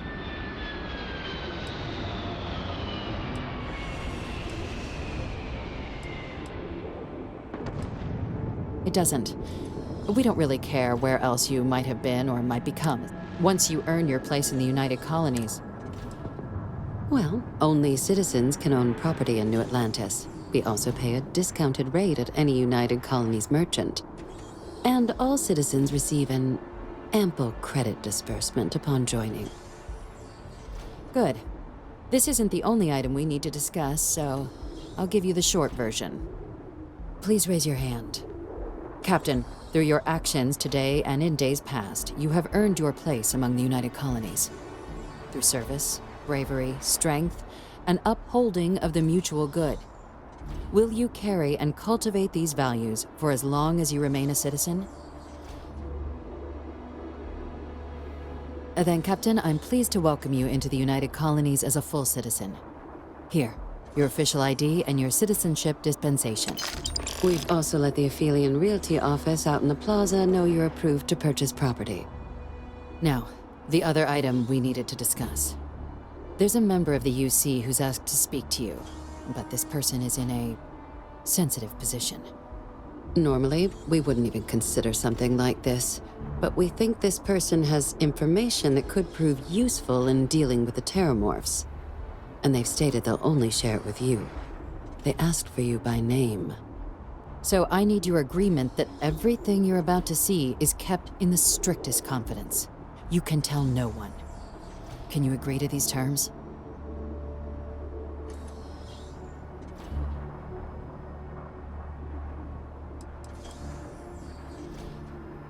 I'm sorry. I can't share any more without your word. Do I have it? Let's hope it never comes to that. Head to the elevator. You're going to subsection 7. I'll make sure you're cleared for access by the time you get there.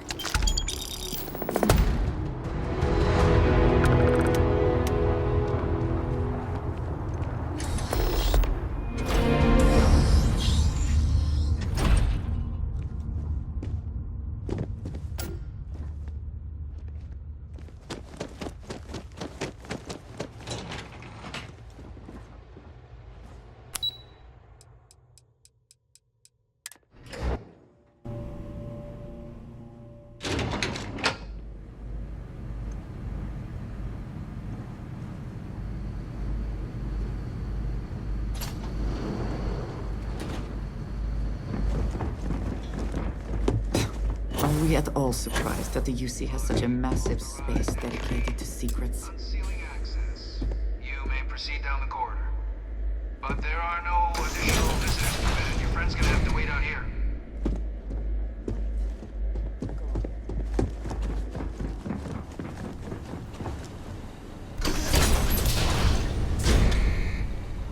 Welcome, Captain.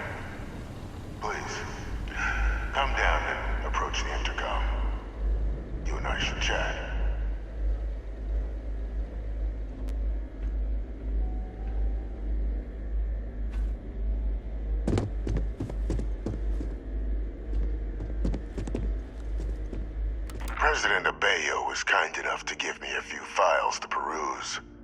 Quite the series of accomplishments you've managed. But now you face a foe unlike any other. An invisible enemy, lurking in the shadows. You're going to need all the help you can get, which is why I hoped we could speak. Do you know who I am?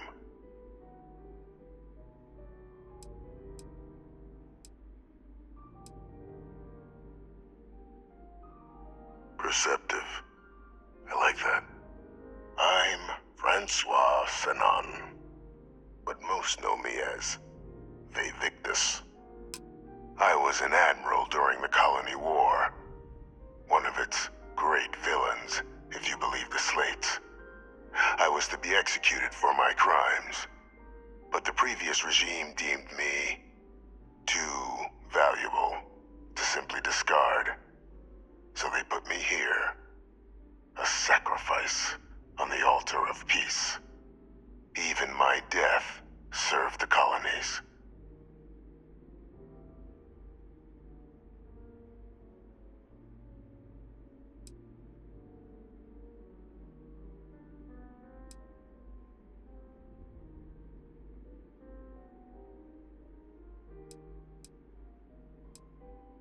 One final act of rebellion by the leadership that lost the Colony War.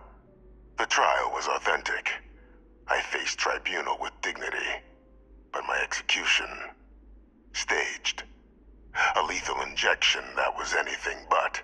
The cabinet at the time, long gone now, wished to keep me on as an advisor, and considering the other option, I was in no place to refuse. So I elected to trade my freedom for my continued existence. But such is the life of a soldier.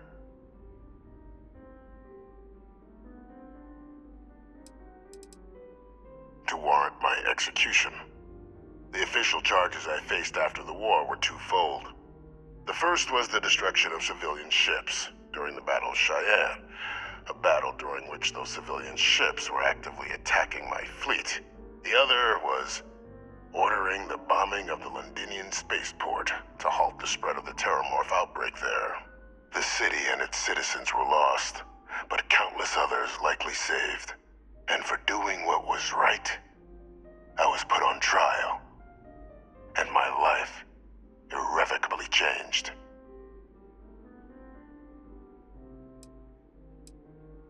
Very astute. That's my daughter. My progeny. You've been working alongside. Has she shared with you the nature of our little family?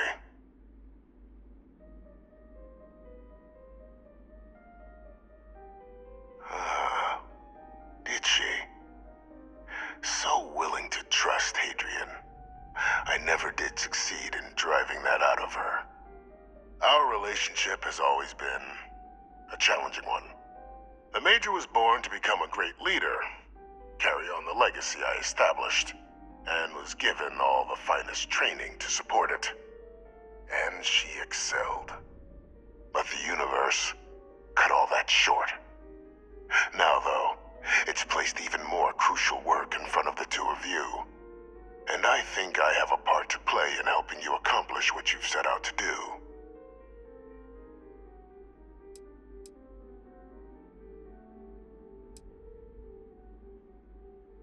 It was an attempt by the United Colonies to solidify its own legacy, forging a new generation of great leaders. They were raised by adoptive families made up of scholars and tacticians, trained at the United Colonies' greatest scientific and military academies, displayed incredible promise. But by the time the Colony War came to a close, there was only Hadrian. But that's ancient history now. You have much more pressing matters at hand, with which I can help. After some long years earning the trust of this current regime, the UC has been permitting me to work alongside one of their recovery teams, helping them gather intelligence on, locate, and organize scenarios to lure in some of the criminals that evaded justice after the Colony War. With quite a few successes, I might add. But in the process, I managed to find something else. The names and locations of Hadrian and Percival's old research team. Valuable manpower for the effort you're about to embark on. I'll tell you where they are, but in exchange, I need something dealt with.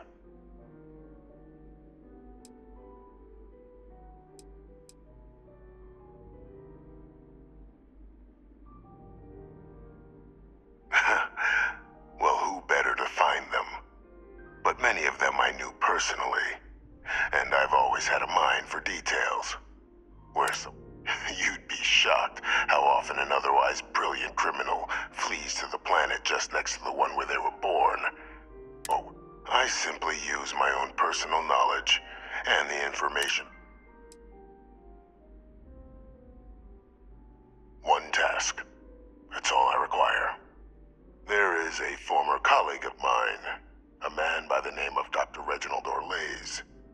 Like myself and Hadrian, he was involved in some of the United Colonies' more problematic lines of research. Mech weapons were his specialty. If it dealt death, he could make a deal more. When the Colony War ended, he fled, refusing to face tribunal, and has continued to peddle his skills to the highest bidder to this day. But I finally found him. I want you to track him down and deal with him, however you're able. I'm not expecting he'll come quietly. Bring me evidence that the job's done, and I'll tell you what I know.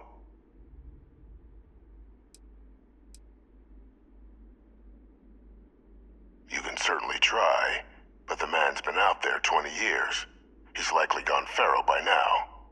Easier for all if you simply blow up his ship and be done with it.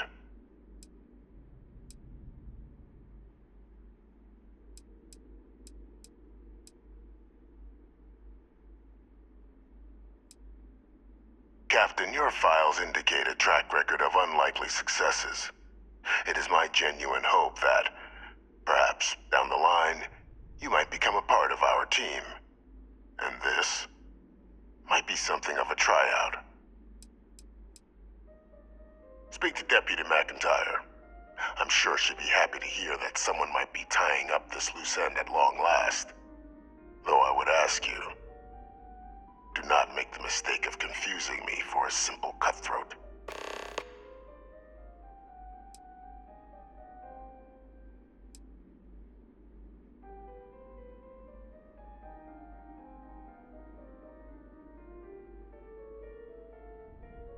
By all means.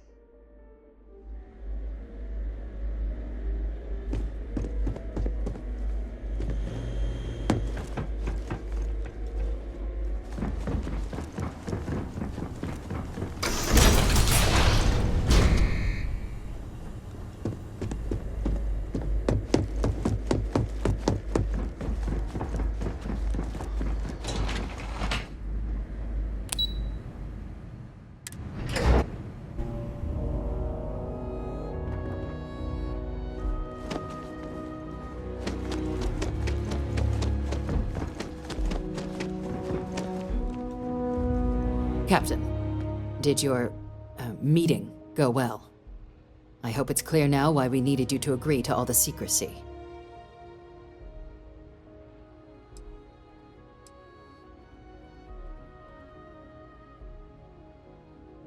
Exactly. Just another prisoner. Nothing with anyone. Ever. We understand each other?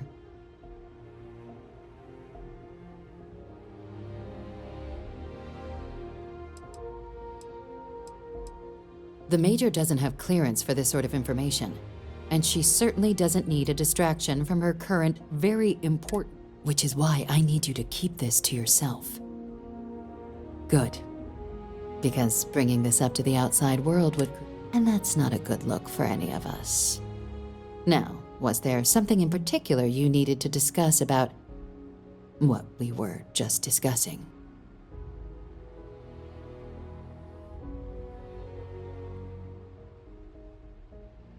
Dr. Reginald Orlaise? He's finally found him. Of course, killing Orlaise is completely out of the question, but bringing him to justice... He's been on the lam for years. That'd be a huge win for the UC. What's being offered in return?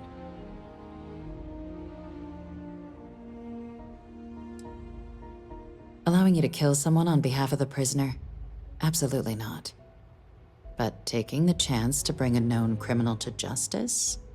Well, the old man's been right more than a few times in the past. Really? He found the members of the research team. We'd already initiated a search for them, but it'd save a lot of time and manpower if he just gave us that information. Captain, if that's the deal, you have my endorsement. Just so long as you make every effort to bring the man in alive. Now, was there anything else you wanted to discuss regarding your meeting? Trusting the man downstairs would be a mistake, but I don't think you need to be too concerned. This is far from the first name he's handed over, and all previous missions went off largely without a hitch. So while I'd certainly warrant caution, I think you can proceed.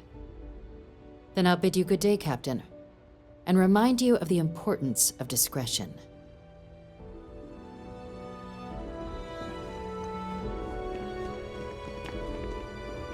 Pardon.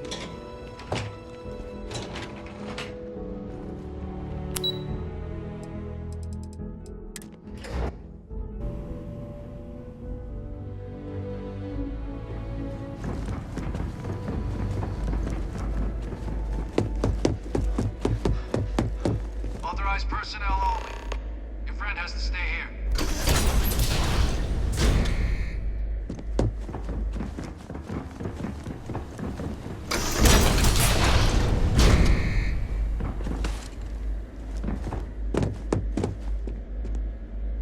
You find Orlaise, deal with him, and you bring me the evidence.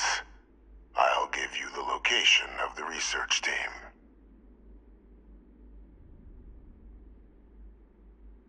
If that's what you require to sleep at night, so be it. According to my information, he's been hiding around the world of Etheria, Wolf System. There's a star station in the vicinity, the Den. The head of the local Vanguard, one Captain Marquez, should be able to help you find our man. What's next? Time for us to start getting some real answers, and figure out if we've been asking the right questions. So whenever you're ready.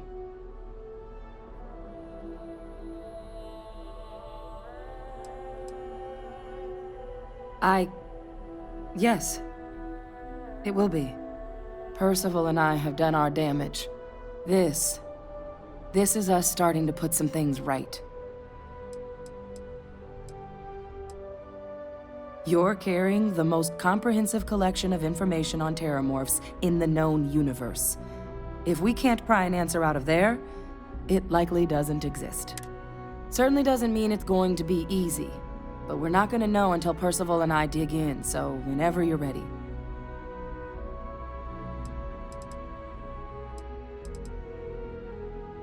Acknowledged and accepted, Captain. So with the data out of the way, we've been discussing where exactly this work's getting done. The Red Devil's headquarters on Mars, back where you found Percival, seemed the natural spot. Already has the equipment, the safety measures. Though it sounded like the deputy had a few more things she needed to discuss with you first. Indeed. The most important of which is getting you your citizenship. Then I guess we'll see you on Mars. Captain, if you'll follow me. You may insert the first of the archival codes when you're ready to begin.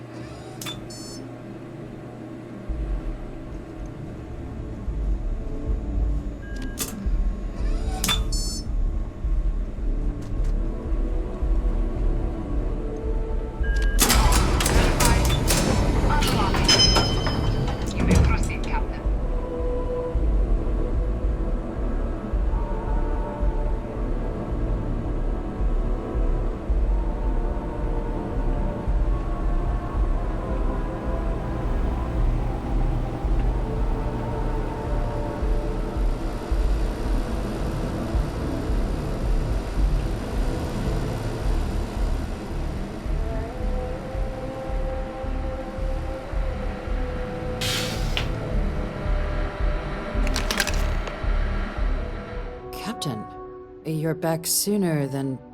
Oh, wait. Did you actually succeed? With Radcliffe?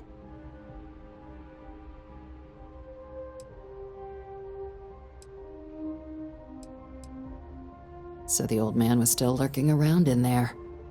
Fine work, Captain. And now, I've already arranged everything with the archival monitors. When you get down there, the UC monitor will give you instructions on how to deploy the codes. Here, the UC code piece and an archival access card.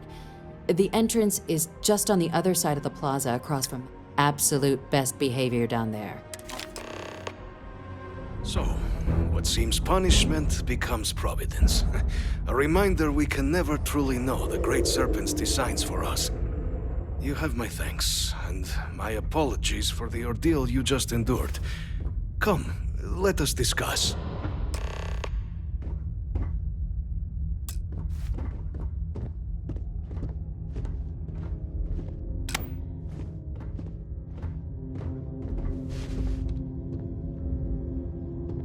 Not the ideal introduction, I suppose, giving you a grand tour of the embassy via barely functioning intercoms.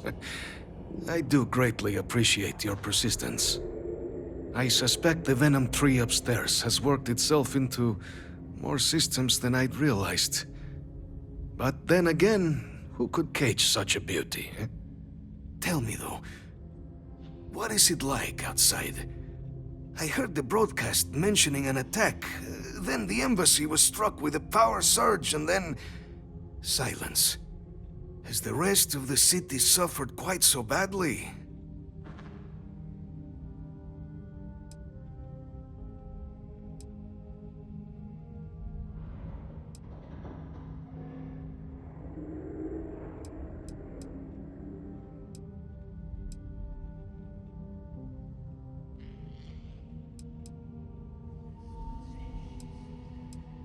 I take it you didn't have such an experience where you were, then, Yes, the entire embassy was thrown into lockdown, trapping me in my quarters, disabling the Venom tree's filters, and arming the defenses.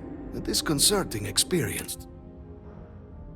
Is that right, I shall need to have these repairs seen to sooner rather than later. Now, it cannot solely be the Serpent's grace that brought you... and your friend here. You need not maintain a facade, Kasric. He knows who I am. Who I actually am. Quite the breach in protocol, Andreja. Something I look forward to discussing further. Once we've established why it is you to have come waltzing through my door uninvited. Now, the broadcast earlier spoke of Terrormorphs at the spaceport. A worrying occurrence, certainly, but coming here of all places, when all I could provide is some enthused cheerleading and... an archive code. So the UC requires information, then. On Terrormorphs, presumably, Do I see this all clearly?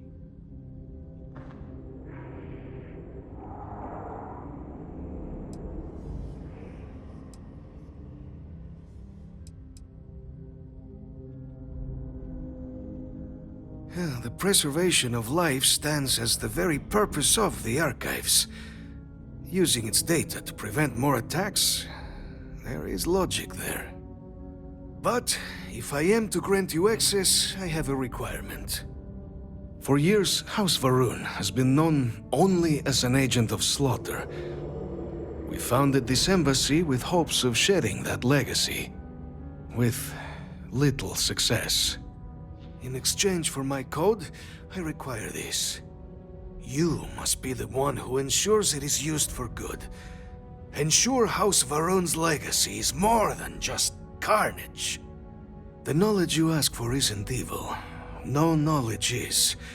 It is we who bend it to evil ends. Oh, you must assure me this will be used to save lives, not endanger them.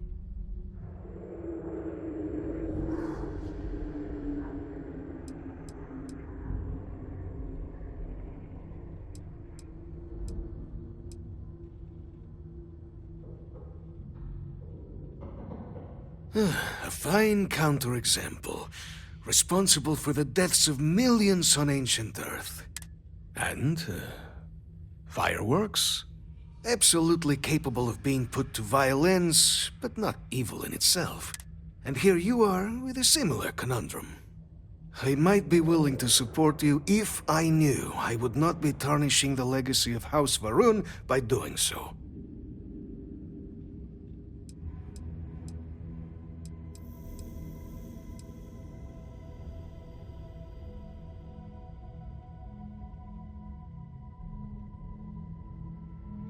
We cannot know all the results of one's actions, certainly, but intentions, those we can command.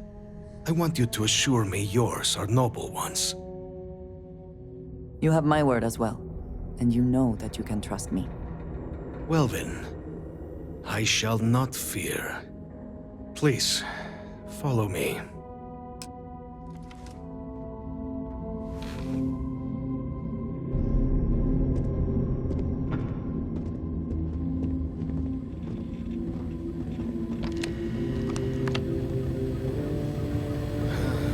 Let's hope it still works. And there. I was afraid you might have gotten reassigned. You've been gone so long. So how's it feel to be a citizen?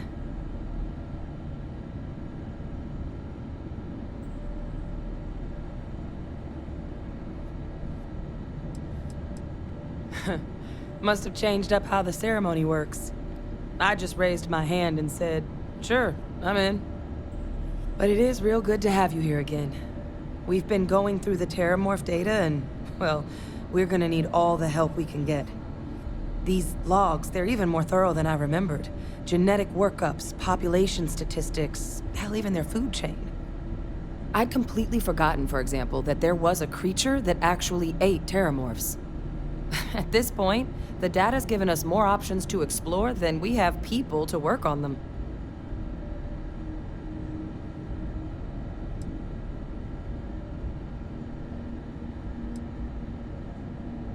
Well, 8. They went extinct a few decades back. A big lumbering thing called an Aseles. Something I'd love to learn more about, if we had the people to look into it.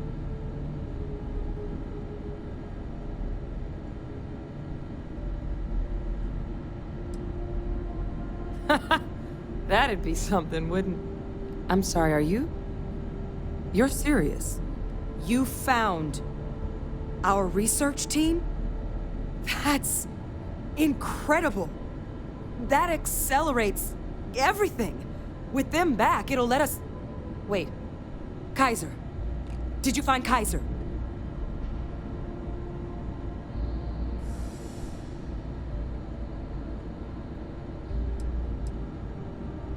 Well, Kaiser's one of a kind. Special built for the sort of work we did. Dealing with unfriendly beasts in hostile environments. No other robot in the galaxy like him. So did you really manage to track him down? That's right. You would need that. Whoever gave you these leads sure knew their stuff. Well, how? How exactly did you manage to find them?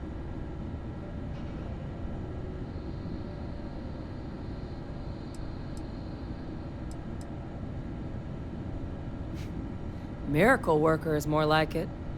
Getting Kaiser back, that gives us more than a few new paths forward on dealing with the Terrormorphs. But if he's been out there on his own all this time, you're gonna need something.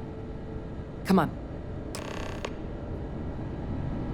We've already made a lot of progress getting this place back online.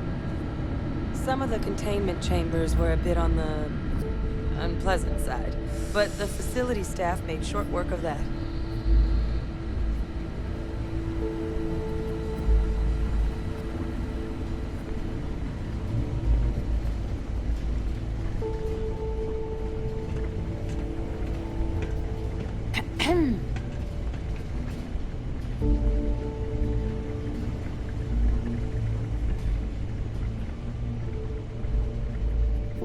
I know it's here somewhere. Uh-huh.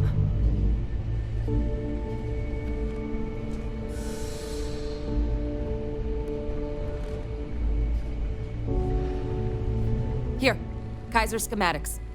Actuators, weapons, batteries. That old robot's been MIA for a while, so chances are he's gonna need some repairs. He's also got a lock on his voice controls. You can give yourself authorization with the phrase, Nos belli machinis. Now, where exactly is the old machine?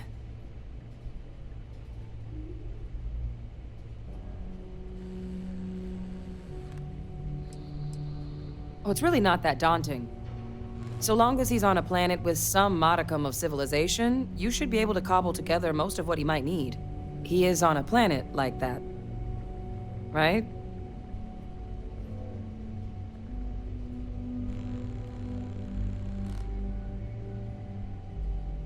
A battlefield? On Nira? Ugh, sheesh. No wonder no one's found him. That sector of Nira was destination #1 for xenoweapons during the war. Add to that general environmental devastation and the kind of lawlessness that comes with any Freestar world, and that planet's got more than enough ways to make a visit your last. But I think there's a place where you can start your search. Yep. One-of-a-kind salvage. Licensed to an Angelo Alonso. Goes by Gel. As good a place to start as any.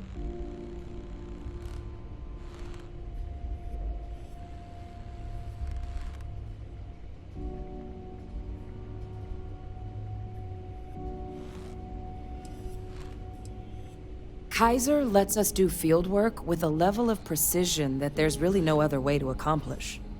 More than a few of the options we're looking into.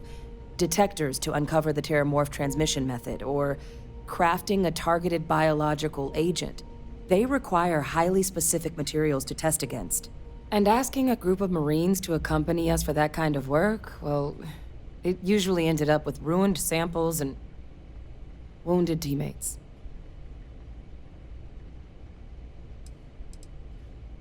The Colony War saw a lot of hard fighting, but Nira got it the worst. Everything the Freestar Collective and UC could muster, ground troops, xenoweapons, mechs, was hurled into the fray. Both sides hoped something would decisively turn the tide, but it never did. When the war finally ended, swaths of that world were so devastated they were effectively abandoned. So what Kaiser's doing there, of all places, I can only guess at. And I'll make sure we're ready to put him to use as soon as you've got him.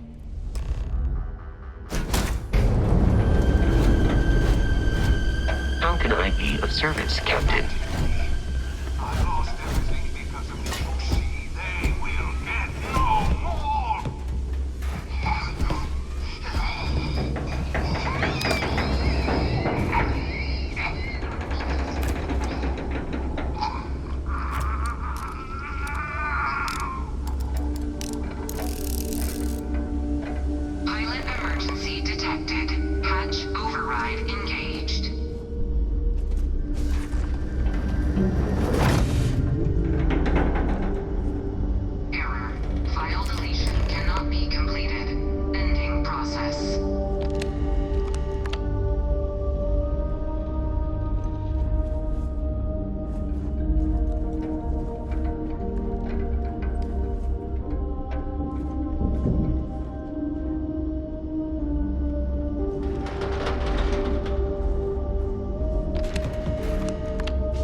elevated temperature here.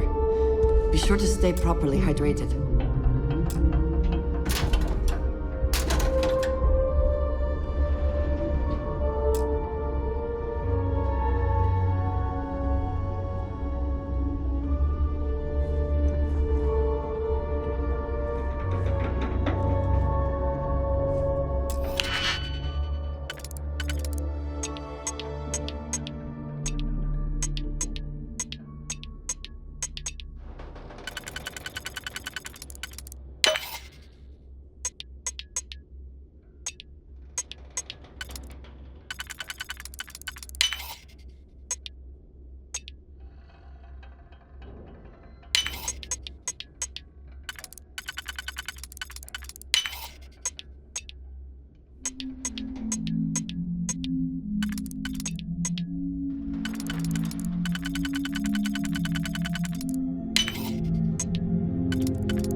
Your description.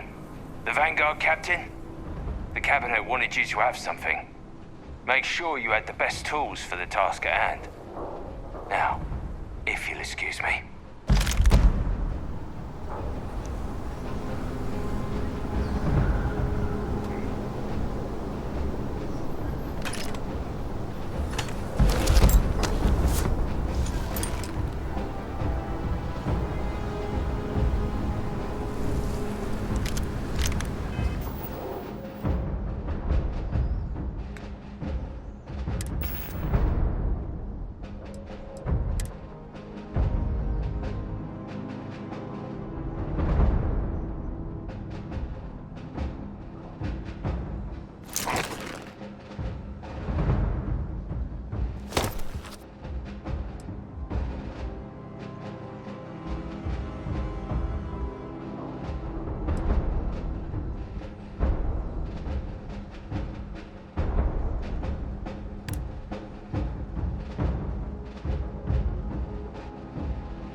Those codes will allow you to temporarily restore power to most facilities.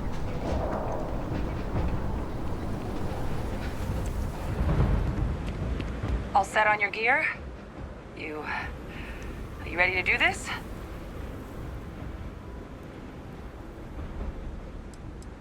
Yeah, just pre-mission jitters. You hear about a place for so long, it maybe gets bigger in your head than it should be. But you don't need to worry about me. I'll be all right. Now, are we doing this or not? Then, let's get this show on the road. Kaiser? Percival?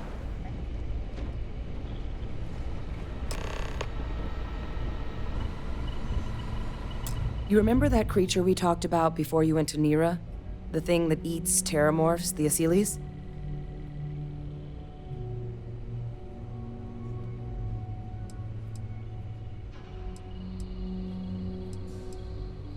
Take that as a no, then. Yes, there are. Apparently, the Asylees were bloodhounds for Terrormorphs.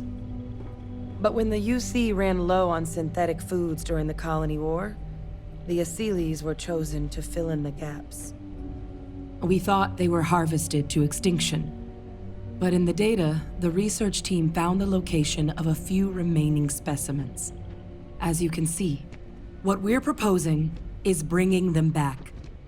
We'd breed populations of them, distribute them to human worlds, and then let nature take its course, using a method that thousands of years of adaptation have already perfected. We could speed up their breeding process using some of the same technologies that were used to create me.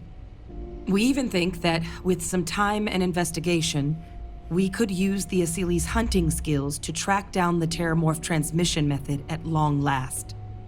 Find out how humanity spread them and put an end to the Terrormorph problem definitively.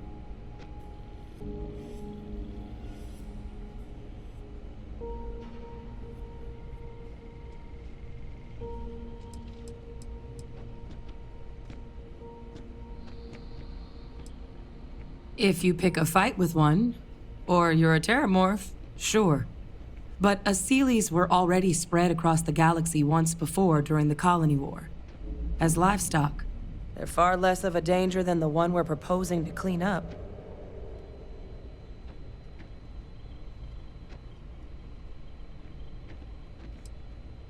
I suppose that's a fair comparison. Except that this time, we'd be protecting human lives, not ending them. Now, there is another option for removing the Terrormorphs from our worlds. It's faster, maybe even more efficient, but riskier. A microbe. Something we could aerosolize, let spread, and have it clean up anything with Terrormorph DNA for us, which would include morphs, and we expect their transmission method. It'd still take time to build, test, and distribute, but no other method could hold a candle to it when it comes to sheer efficiency. Not even the Asylees.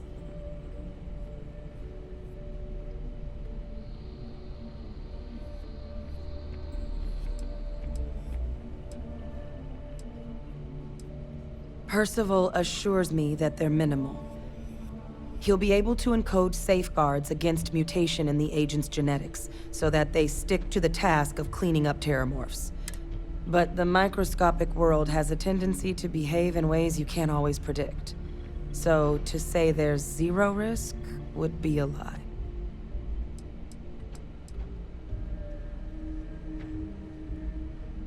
Well, that's still not 100%. But it sounds like the Vanguard will actually be picking up a fair bit of it. But there's no sense in hammering down those sorts of details before we've made a decision on which route we're taking.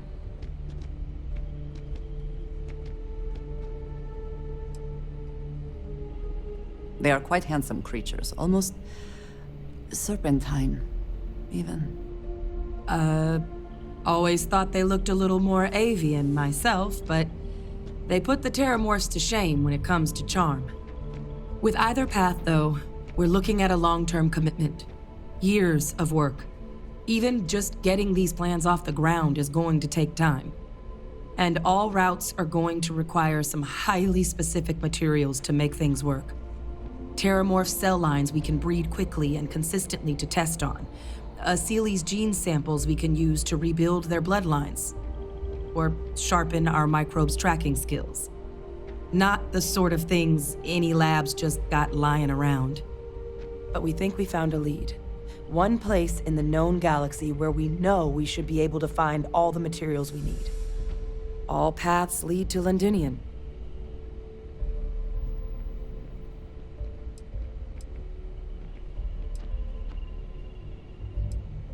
It was the central hub for Asili's processing during the Colony War. But, and this part's exciting, the Terrormorph data suggests Asilis were first found there. The planet it's on, Toliman 2, was their homeworld. Meaning, there's a very good chance their prey, the Terrormorphs, came from that same world. Which would also explain why no one ever suspected that planet as the Terrormorph source world. The Asilis were too damn effective at cleaning them up. Londinian could very well be where the Terrormorph saga began. And the key to its end.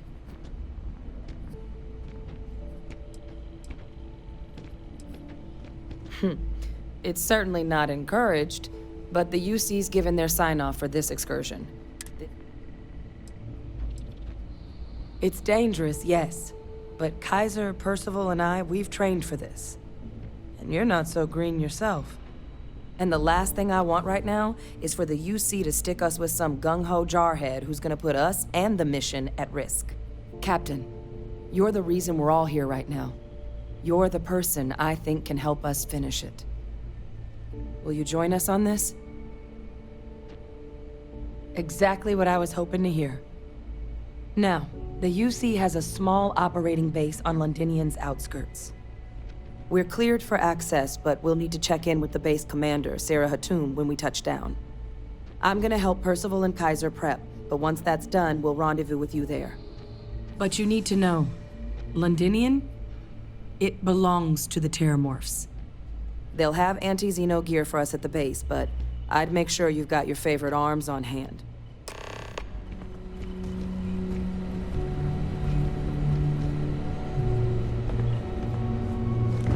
Excuse me. Howdy. I sincerely hope there is adequate security for this facility. I hope that we have not ultimately made a mistake in resurrecting this place.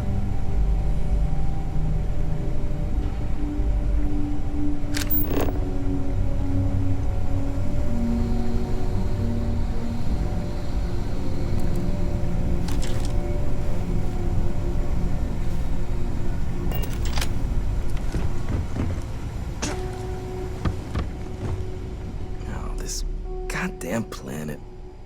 You romanticize a place when you're away from it for long enough, but I forgot what a dust-crusted pit Mars can be. Now you, what do you need?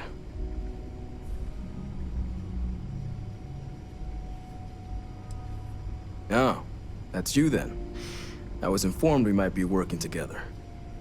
Don't much care for Vanguard, but sounds like you two really got into the thick of it back in New Atlantis. My sister's kids live in the city, so, thank you for what you did there. Yeah, they both came through okay. One science division, other's an artist. Effectively useless human beings that would have had no reason to be anywhere near the fighting. Still, would hate to see anything happen to them. Now, what was it you needed? Everything up to spec.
Earth has certainly seen better days.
Battery accepted. Operational power levels restored. Analyzing. Residual damage detected. Impact shielding. Visual systems. Damage within acceptable limits. Thank you for your aid. I must resume my mission. Please step aside.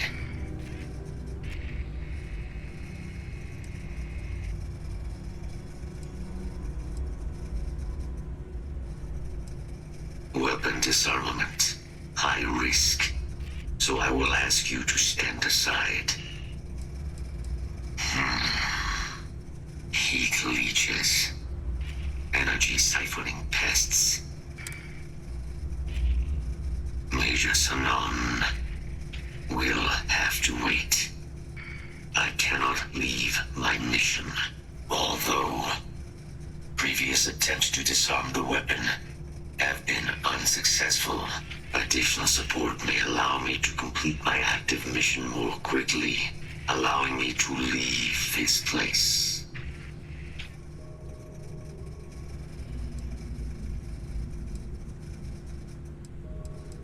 My mission is the disarmament of Unit XW-99.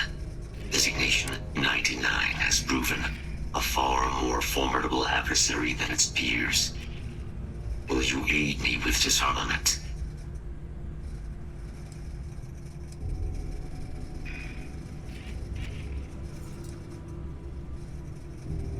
During the Colony War, handling of Unit 99 and its peers were among my personal duties. Deploy Unit 99. Defend Unit 99 against hostile forces. But above all, ensure Unit 99 was never used against non-combatants.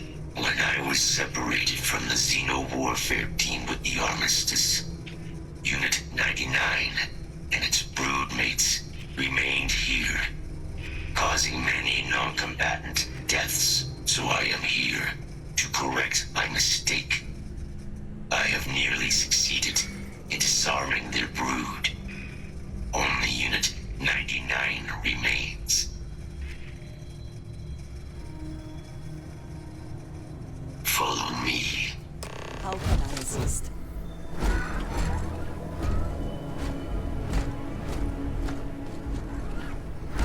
Mind your step. As you have no doubt witnessed, this region can be hazardous to organics. Attention. Possible threat in area. Where has it gone?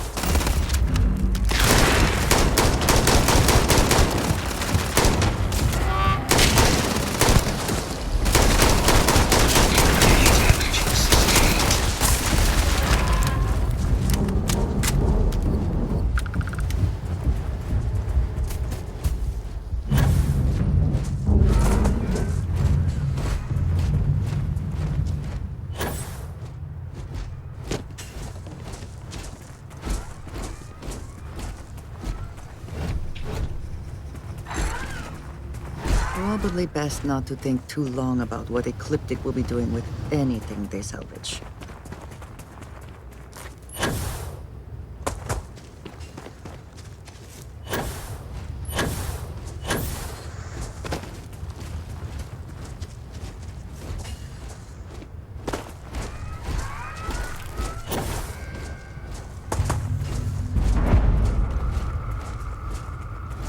What is it that is said about one man's junk? There is so much junk. It is difficult to recall how that goes. I am detecting Unit 99. But there is a complication. Unit 99 is on the other side of that ridge. But it appears to be under the control of hostile forces. Sensors suggest Ecliptic. A mercenary company like Ecliptic would only want Unit 99 to utilize it as a weapon. This means Unit 99 must be disarmed immediately. Standard procedure would be a frontal assault on the outpost. No quarter given. Do you concur?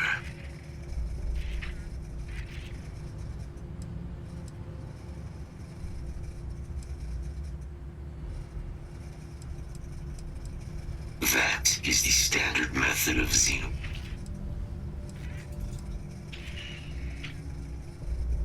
Technically, yes. All Xeno weapons have a control interface, which allows them to be given orders. Scans suggest Ecliptic may already have Unit 99 subdued. If I could approach Unit 99, I could wipe its control interface, preventing it from ever being used as a weapon again. This would be technically sufficient for the parameters of my mission. However, it is my personal assessment that Nira would be better off with Unit 99 terminated.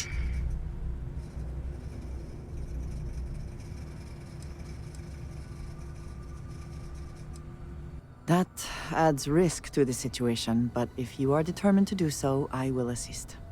Elimination would be the sounder course of action.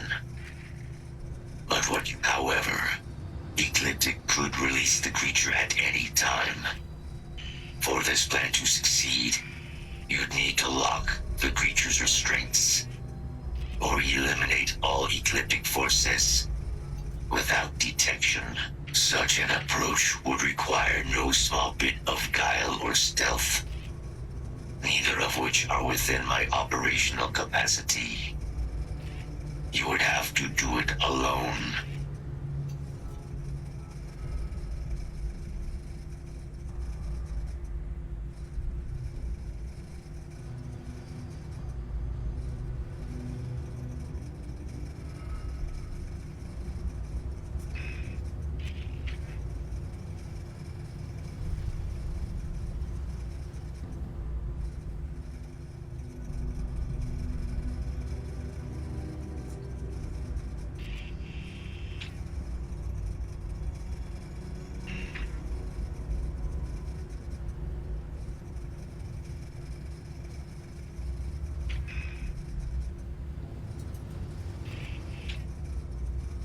Simple and straightforward.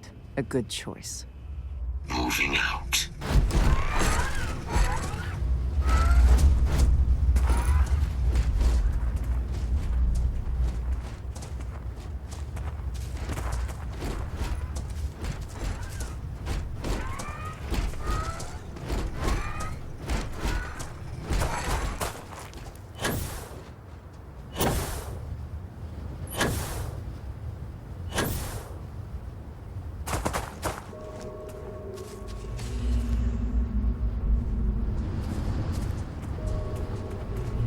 Search protocols triggered. Beginning the scan. Search successful. Beginning elimination.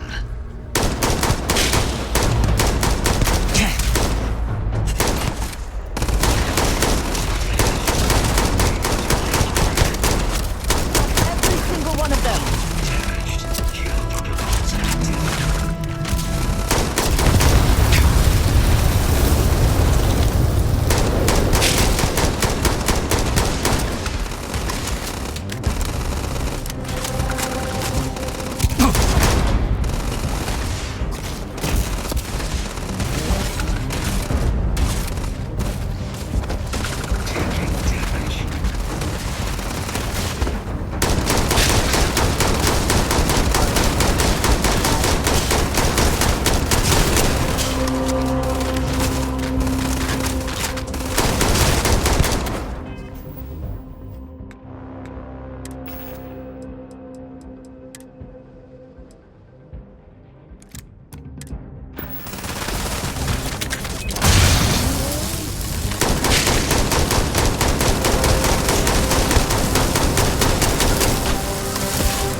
must. The rest were the scavengers.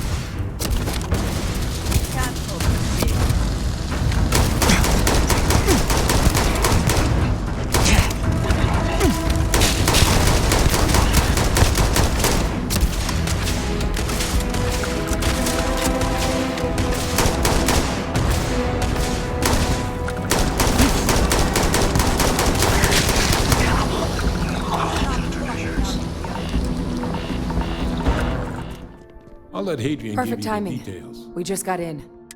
So on our end, good news. The microbe and the Asylees are both as effective against heat leeches as they are against Terrormorphs. Means either plan should work for clearing those critters off our... Considering what the Lazarus plant is capable of, I don't think we can deal with those things fast enough. I already sent along info to the cabinet to get them up to speed. So what about your end? Did you find anything? Did my father tell you what he knew about the Lazarus plant?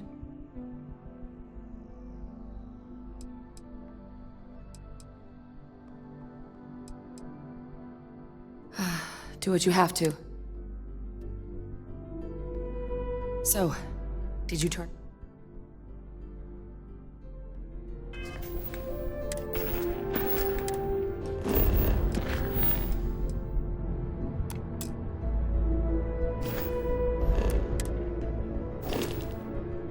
So,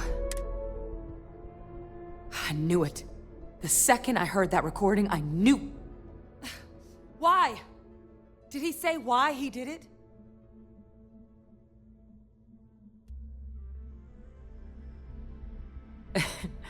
It takes some deeply twisted logic to think anything did more harm to the Sanan name than him.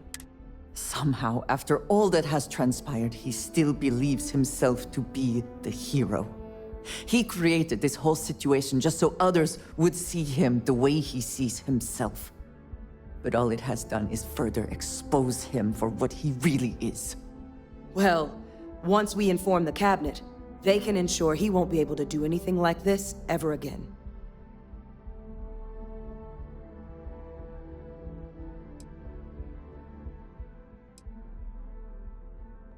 My hope would be that whatever connections he's got to the outside world disappear. Make sure his future schemes and machinations stay in his cell with him. But honestly, I'm not sure.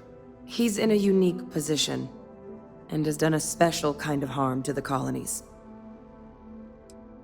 I'm sure he did, but he killed dozens of people, and I'm not about to let him get away with something like that. So I guess that gives us our final answer. Nothing left to do but head in and see what the cabinet thinks of it all. Unless there was more to discuss. This might be our last opportunity to talk things through before the cabinet weighs in on a decision regarding the Terrormorphs.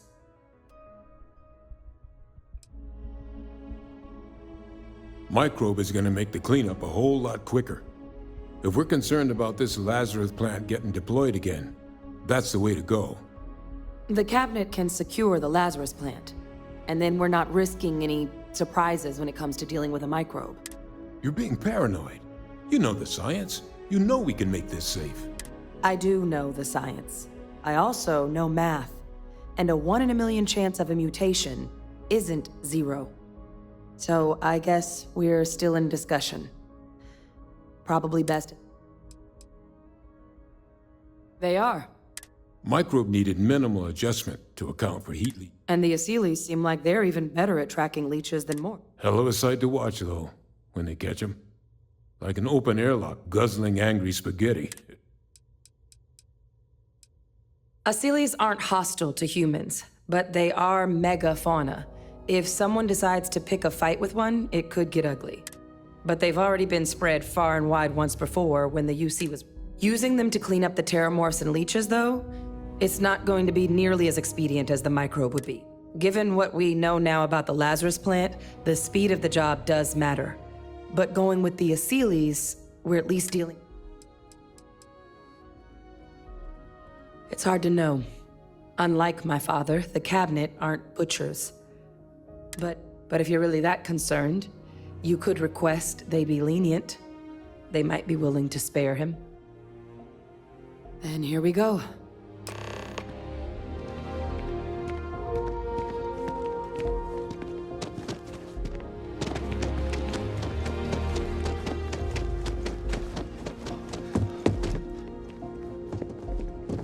Welcome back, all of you. I wish we were meeting under better circumstances. But according to Hadrian's report, and the second one I just received, it seems the Terrormorph attack on New Atlantis was no random occurrence, but a planned strike.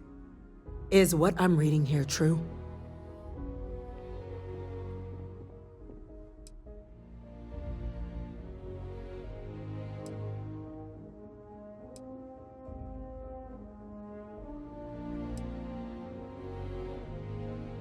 This report comes from a particularly confidential source, both you and I. Now, is it true?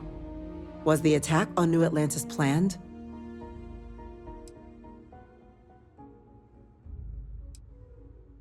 My God. An attack? Using Terrormorphs? How is that possible? You will all receive a full briefing once we're done here. So then, is what the second report claims correct? Did Reginald Orlays commit these attacks, Captain? Orlays?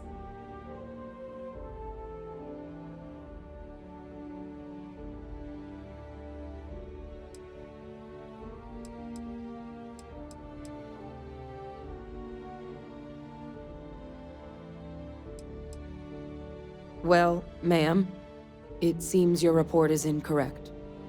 Francois Sanon was responsible for the attacks. He did what? That's impossible. He doesn't have the kind of access to... Clearly, he made his own access, Chief Sarkin.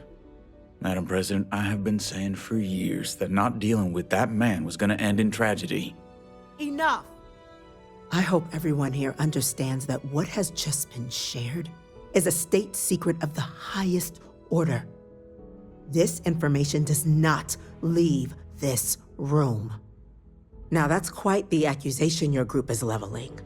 Seeing as Francois Sanon has not left containment for the better part of 2 decades. You have evidence to back this up?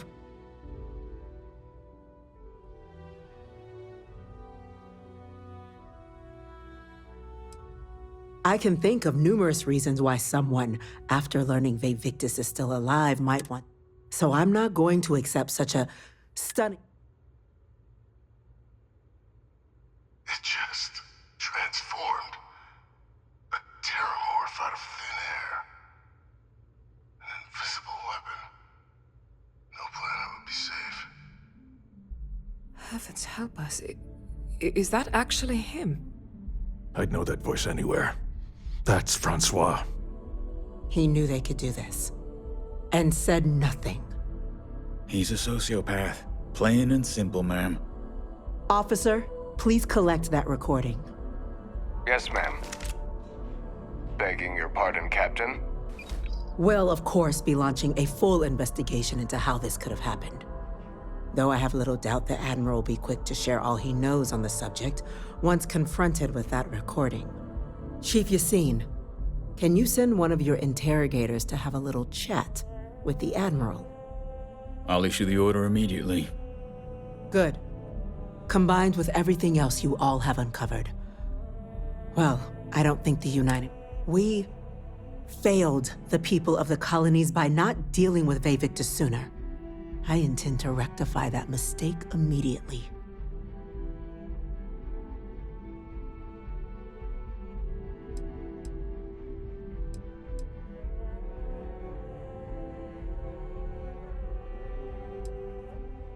That will be up to the cabinet to decide, but I don't appreciate our mercy being taken advantage of.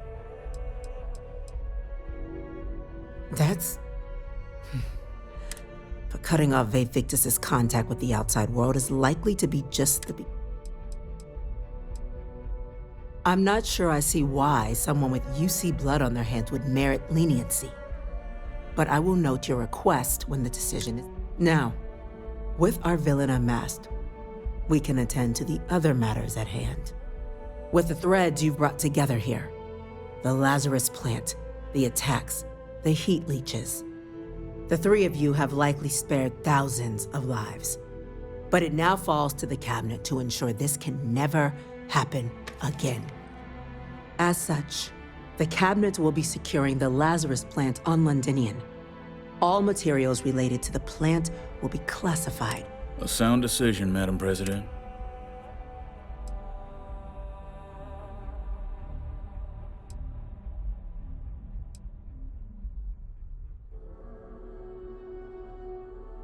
Well, luckily the natural hostility of Londinian makes keeping up, but will ensure its growth is contained, that access to the plant is only permitted via highly regulated clear.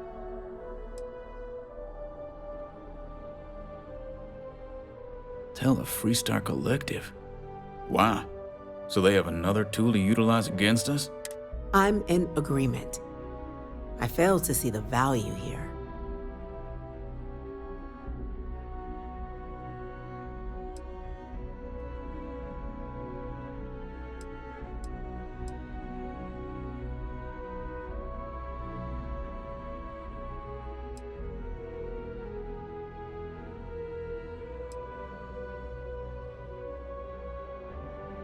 Agreed.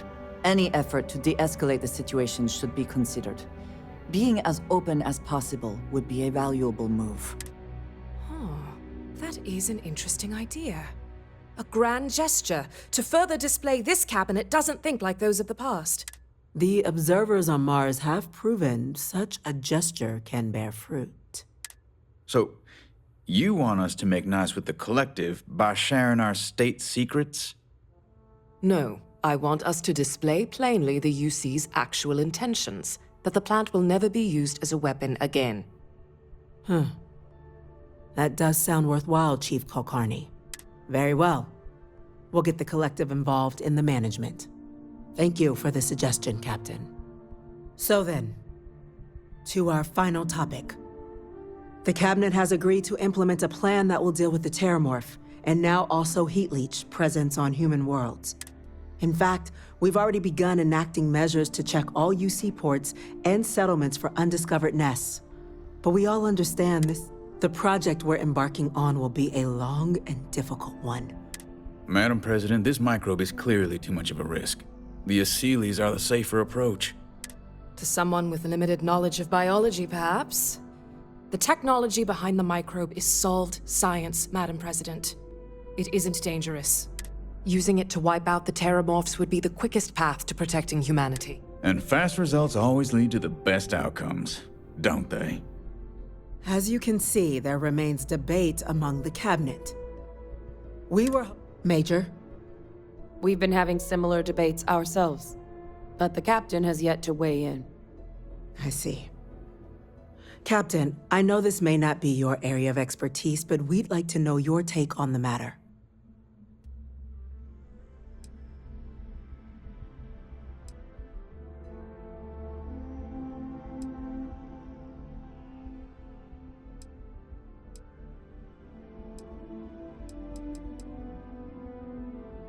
I'm in full agreement. No need be delving into unpredictable sciences. The first step in a bold new future. Bolder, better, and brighter. Well, I need to write that one down for later. Order, please. And Major Sinan? Dr. Walker, you'd find this acceptable? We trust the Captain's judgment. Then the matter is settled. We'll begin the process immediately. Today marks day one for the United Colonies Terrormorph Management Division, making you three the founding members of the TMD. As befits such a group, the Cabinet wanted to display its gratitude. Today, we will be adding 3 new Class 1 citizens to our ranks. Class 1? For the 3 of us? Are you joking? What he means to say is, thank you, ma'am. Oh, yeah. Thank you, ma'am.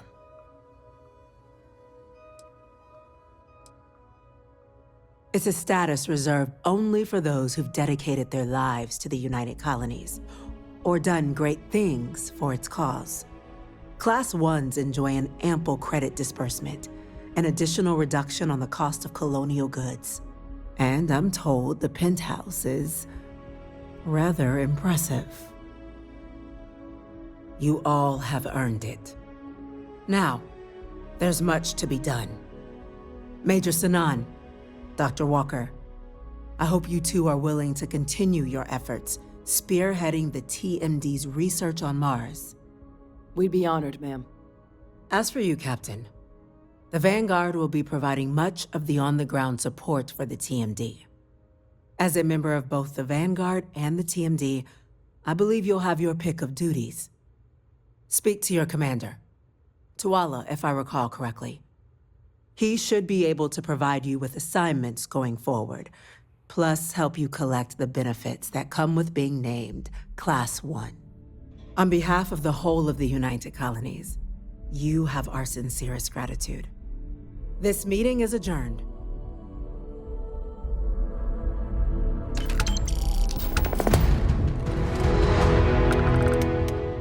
Got pretty frantic on the comms towards the end there, but it sounded like this was a success. Got everything we need to put this plan in motion.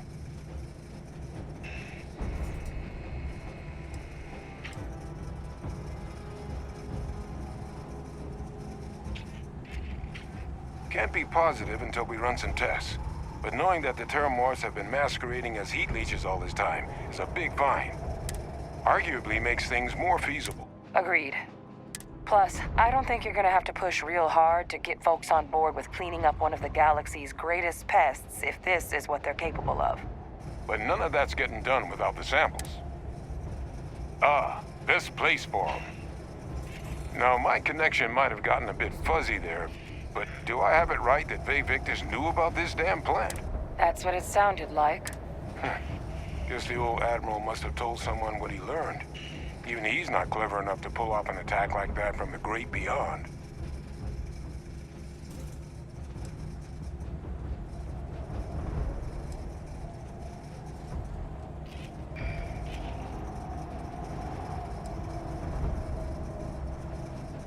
I'm sorry, what? Captain, now's really not the time to be making cracks like that.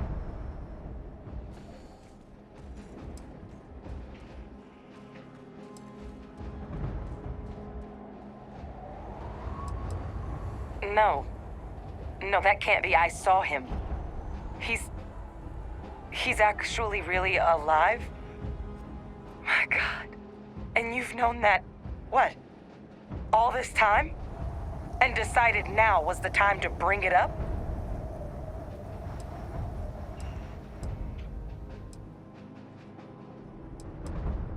You swore?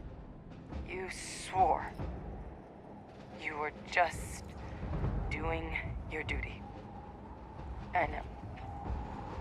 I know what that's like. I'm glad you told me. At long last. Well, that revelation sure as hell changes things. It certainly does. Victus is alive after all this time. So his execution was, what, a lie? A cover-up? Absolutely unconscionable. It also makes my father the only solid lead we've got on the attacks.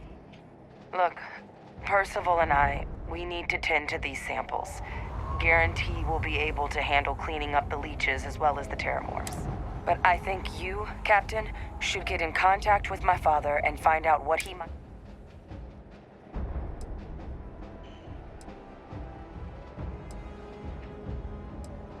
Plenty of people out there with grudges against the UC, but he's the only one we know had any knowledge of the last. So right now, it's the only option we've got. Will you do it? Captain, I truly don't. He's already shown he's taken an interest in you. So do you think you could do it? Please? Whatever you can turn up is more than we have now. We'll all meet back at mast, outside the cabinet chambers. They're gonna want to know everything we've uncovered here. Best of luck, Captain. And thank you for dealing with him. The samples are preserved.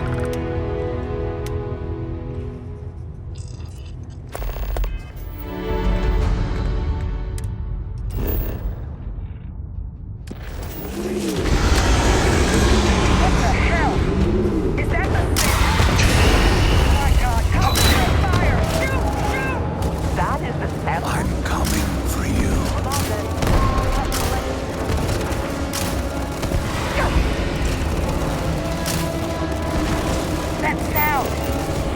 that? That thing is putting out some kind of signal. Radar's lighting up. I think you're due for some company. Here they come along the path to end their living days at last.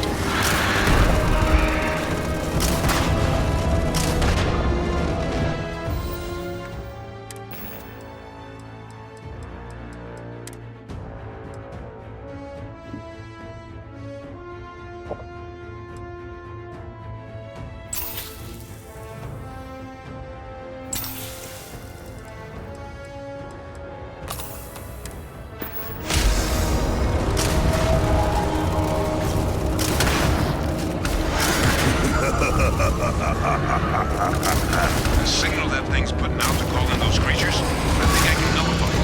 But I'm gonna need some help. There should be some radar equipment powered up now around the pool. You get those online, and I'll relay my signal through there. It's got me! It's got me! Where are you?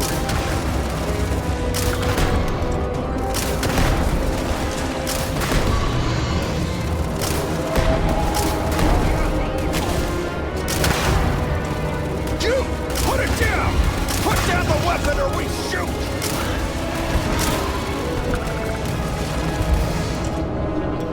Connection received.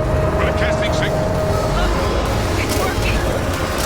Oh, they're attacking the anomaly. Percival, are you doing this? Stop! Stop! Don't shoot! We're friendly! That's not me. I'm just nulling out the frequency. We freed them, and they're helping us. I've still got more capacity. Get to the next...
I haven't been to Londinian in many years. Why? Is there some way I could be of assistance? Were you able to Good news, then. So, what exactly are you doing here? Plenty still to be done in defeating the Terrormorphs.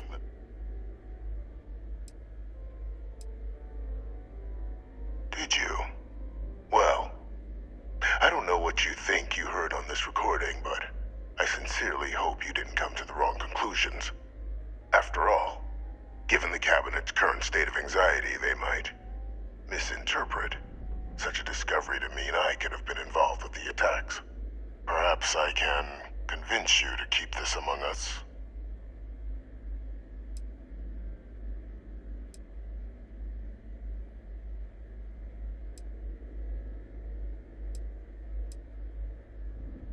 Of course.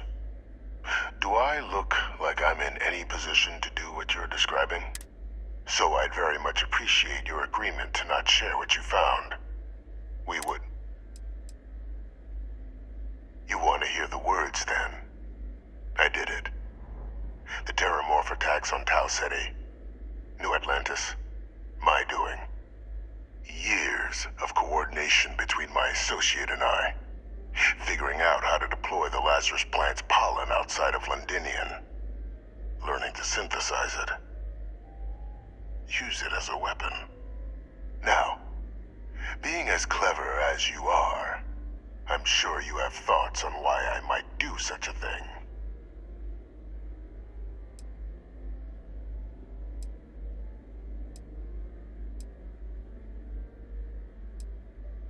All in due time. First, I want to see if you're truly as astute as you appear.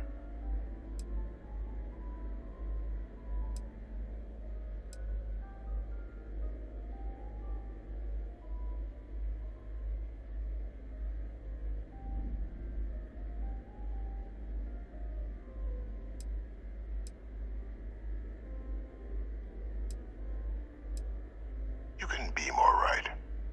The attacks were a correction. When I discovered the plant, I did consider handing over what I'd found, but we were at war. And I couldn't risk information that dangerous falling into the wrong hands. So I ordered the bombing of the Londinian spaceport, fixing two problems at once. Halting the spread of the city's Terrormorph outbreak, and sealing away knowledge of the plant's potential.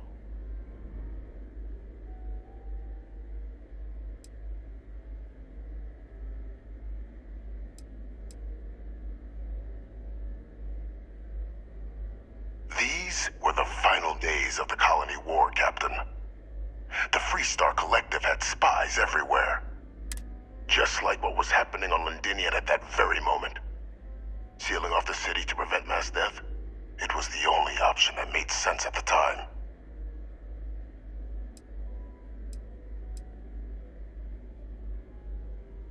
Simple to say now, but with the outbreak raging from a barely understood source, the moment demanded quick action. So I did what was required. I removed the dangerous variable from an already catastrophic war. But then, as the war ended, my trial, my execution, I made a decision. After all, I'd given everything for the colonies. My life as I knew it included. And what did I get in return? Was there any effort by the UC to protect my legacy? My daughter's legacy? No. We were sacrificed when all we did was serve. So I kept what I'd learned and arranged the attacks to set things right again. My daughter, she becomes a hero. I become a trusted advisor, having found Kaiser, the research team, and cement my new position of influence when I hand them the name of the person responsible for the attack on New Atlantis. The dear departed Dr. Reginald Orlays, the associate who aided me all these years, and whom I always slated to take the fall. What luck he was stopped dead before he could hurt anyone else. His decades on the run brought to an end by another unlikely hero. You.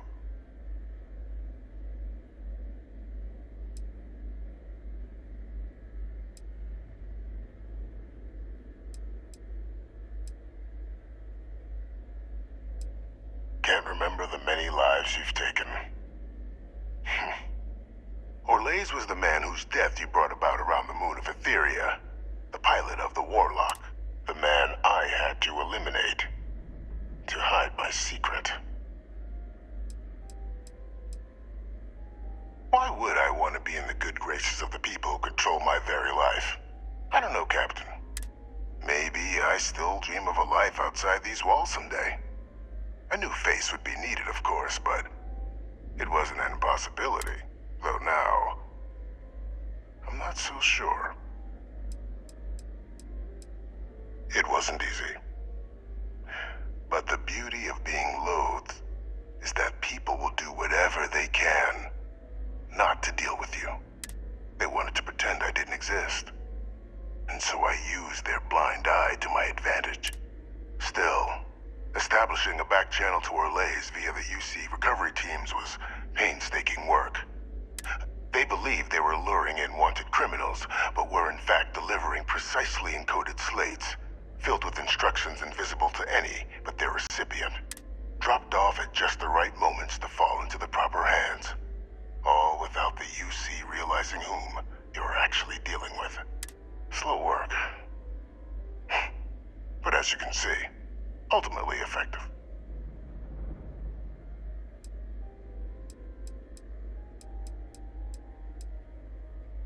Captain, please. You've benefited here as much as I have. Maybe more. It's why I had Orlays reprogram Kaiser. Had that old machine guide you to where I found the plant all those years ago. I went to great lengths to ensure your and Hadrian's success. And look at the results. I know for a fact, isn't that preferable to languishing away in obscurity? Running jobs on the tail end of nowhere for the Vanguard?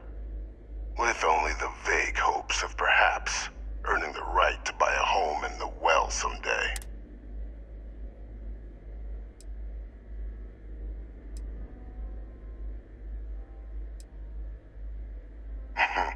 Something befitting the dedication to the colonies you two have shown.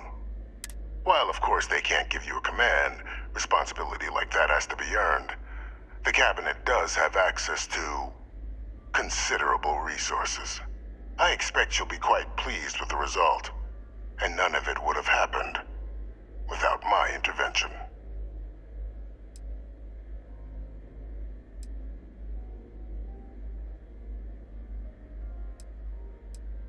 You're being honored only because I arranged the situations where it could happen. Be grateful. And let's not forget the importance of our actual endgame. Eliminating the Terrormorphs. Securing knowledge of the Lazarus plant. What we've set in motion is going to protect thousands, maybe millions of lives. I'm simply requesting one more life be protected. Mine. I've already sent along the evidence of Orlays' role in the attacks to the cabinet, leaving out my own involvement. All I ask is that you confirm as much to the cabinet. Tell them that it was Orlays and Orlays alone. After all, I do still have a long list of threats to the UC. This needn't be the end of our good works together.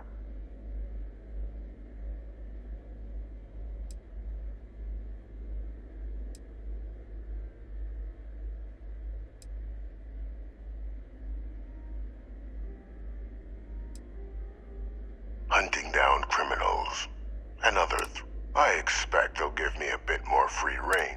You would help me, like you did with Orlays. Impossible, though, if the cabinet learns I'm the one responsible for the attack.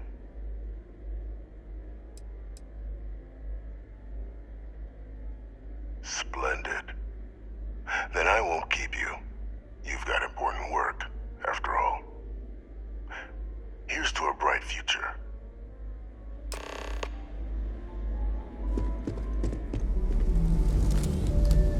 What's that?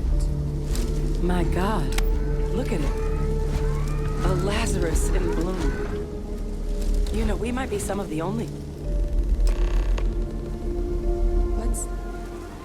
What's happening?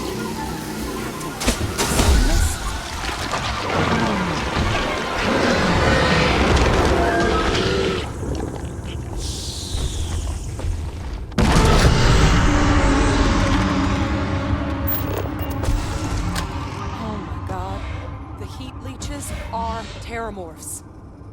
But heat leeches infest every settlement, every corner of the settled systems. That means that every single one... Oh no.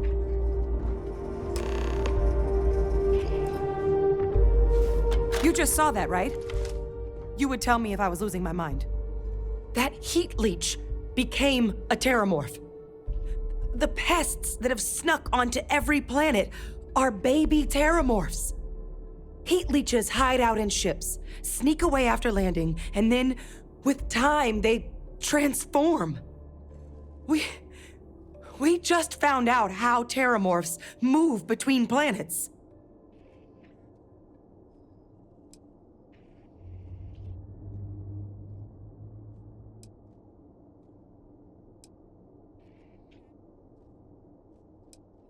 No, Lazarus plants can't grow anywhere but here, let alone blossom. People have tried. Plus, if what we just witnessed was happening anywhere else, well, it wouldn't just be Londinian lost to these things. What we just saw, it must be some kind of alternate growth method. One that winnows 70 years of maturation into seconds. It's incredible. That I don't have an answer for right now. But if they share a genome, like most nymphs and adults do, the microbe should have no problem dealing with heat leeches and terrormorphs.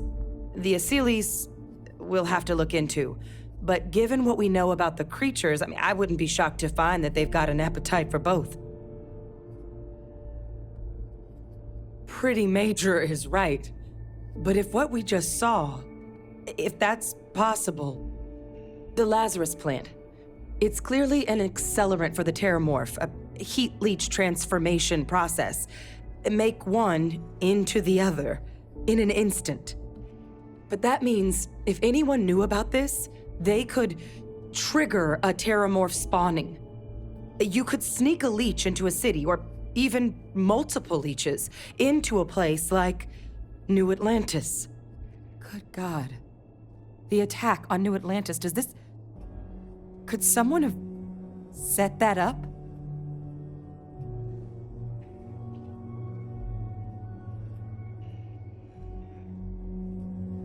But first, you'd have to know the truth about all this. Well, we're never gonna know if you don't catch that thing. Get after it! We may proceed. Go!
It's a buyer's market right now. Good time to make a move. Well, well, if it isn't the United Colonies' newest Class 1 citizen. You've made quite a name for yourself in New Atlantis. In fact, the higher-ups want to thank you for your dedicated service by giving you one of the nicest pieces of real estate in the city. It's a premium penthouse at the top of Mercury Tower. Best location in New Atlantis, in my professional opinion. What do you say? It'll just take a second to get you registered as the owner. Great! You're in for a real treat. It's one of my favorite apartments in the city. Okay, you're all set. Your new home's located in Mercury Tower in the residential district. You'll love the place. It has a gorgeous floor plan and an unbeatable view of the city. Now that you're an owner, I'm sure I'll be seeing you around town.